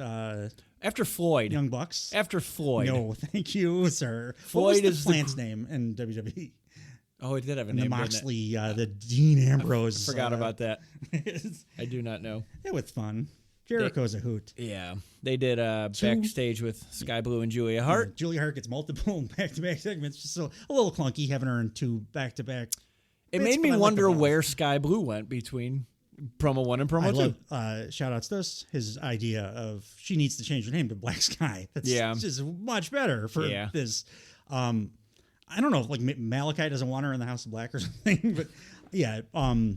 I liked both promos though. I like Julia Hart cut a promo, and then she's issuing a open house for anyone who needs to be reminded who the TBS champion is. So it's like an open challenge, I assume. Pre-tape, so a little easier, but it worked well for. Yeah, and then a House of Black promo for they're hyping on Collision. It's going to be the House of Black against Mark Briscoe, and they didn't quite announce that yet. It was basically House of Black doing a "fuck you, Mark Briscoe." Yeah, it was just them saying they're gonna kill him. Yeah, and then Julia Hart sang "Ring of Fire," and it was cool. Yeah, which I also Man in Black, House of Black. Yeah, I'm thinking Jarrett's gonna have a black guitar at the match that is eventually going to happen, because then they cut to Mark Briscoe, super fiery promo, just Mark Briscoeing the hell out of everything he said. Wonderful. Loved it. Jay Lethal joins him on screen to say, I've been messing around too much. We just need to do this thing. Let's partner up. Briscoe says, that's fine, but I don't want you bringing that scoundrel Jarrett. And Jay Lethal then says, okay, I understand where you're coming from, but like, if we're going up against those dastardly pricks, we need our own prick too. Right. And you don't have to trust him. You can trust me. Yeah. I got it. So we're getting Team TNA and Mark Briscoe against the House of Black. I think it's going to be fun. I just thought Malachi and Buddy were on their way out, and I was like, oh, damn it. They're in a thing now. I want them. If it finishes with Mark Briscoe versus Malachi, even if that's his last match, that'd be fun. Cool. Mark Briscoe's very good. Great He's thing, very fun to watch. But I hope Brody King doesn't go, because I love that dude. Although if that whole faction showed up at once, that'd be fucking dope. Would be, that'd be the way to do it. Yeah. But Brody can't do the things that make him as awesome as he is. Right. On like the bigger, more family oriented show. Yeah. The next match, we don't have to talk about the next main event of the evening. Will Ospreay versus younger, taller Will Ospreay. Coyle Fletcher comes out sporting newly bleached, fly-looking hairdo. He looks a little bit more swole than last time I saw him. I guess he's been killing it on Ring of Honor. I don't watch that program, so I have no idea. He's apparently the television champion. Yeah. Not a good night for Ring of Honor champions. All three of them lost. Well, I would say it was a good night for Kyle Fletcher because that man is a star. Oh, yeah. This was a star-making. Yeah. Like, we knew he was good, but this was... So, Dave, you know what a good way to start your career with a company is? Have the best... 2 6-star matches in 4 days. This was... You're not wrong. Again, I can't... I mean, I feel I almost can't say much about this match because I would just be repeating myself from the Takeshita thing. Both of these guys... Yeah. Were so good that I couldn't even wrap my head around how they were doing what they were doing. Yeah. Different crazy spots, like more head spiky poison Rana-y based offense both ways. But like same. What we said on the other podcast about the Takeshita Will Ospreay match. If you didn't listen to that one first, folks, go listen to that. Yeah. And just put Kyle Fletcher's name into the conversation instead of Takeshita, and that's exactly my review of this match. It's absolutely phenomenal. All my notes are, I have a little like symbol I put when it's a good move. Every bullet point I have has that symbol on it. Yeah. Except the finish. Just because I have a different symbol for finish. Nice. The big scary spot in this match was... Avalanche Poison Rana? There was an Avalanche Poison Rana on Kyle Fletcher, and Kyle Fletcher landed right on his goddamn head. And I rewound it. It was like a Kenny Omega 3-4 spike. times. We're like, how is that not a broken neck? But you're fine. Yeah. And then shortly after that, he knew he wasn't going to win, so he just voluntarily took the hidden blade to the face, which was the finish of the match. Went long like Ospreay matches do. And at the end, they're friends too, so like it made sense on that level. Yeah. Did the blade, not hidden, but blade after? Yeah, is that what we're calling it? Just that's the what blade? I'm calling it. I'm good with that. Fletcher gave him just end this. I know it's over. Yeah, and so he hit him with it, and then Bryan Danielson's. Daniel Bryan. I don't know who that is. We covered this. Didn't that guy lose to Sheamus real fast or something one time? Yes. They're not fucking around with the dream matches for Will Ospreay.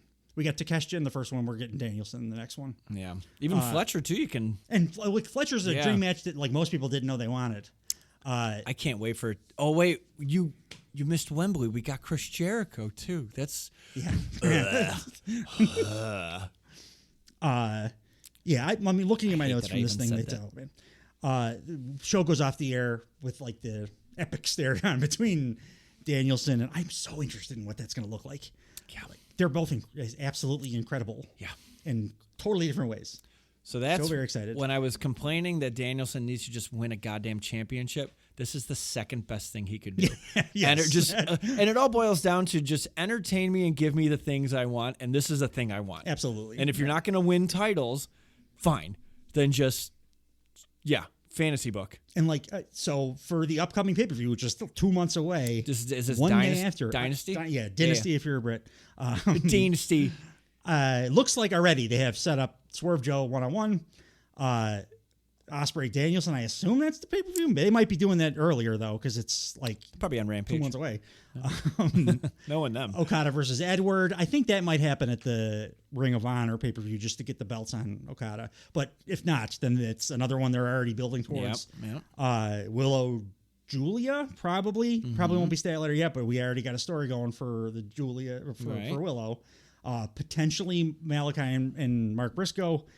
And then the tag finals. So like that's enough already. Who do you got? Do we have the Bucks winning this? I don't think we mentioned the Bucks. And did we say that they put themselves in the tournament? They announced officially. We did not. Yeah, they're going to be in the tournament.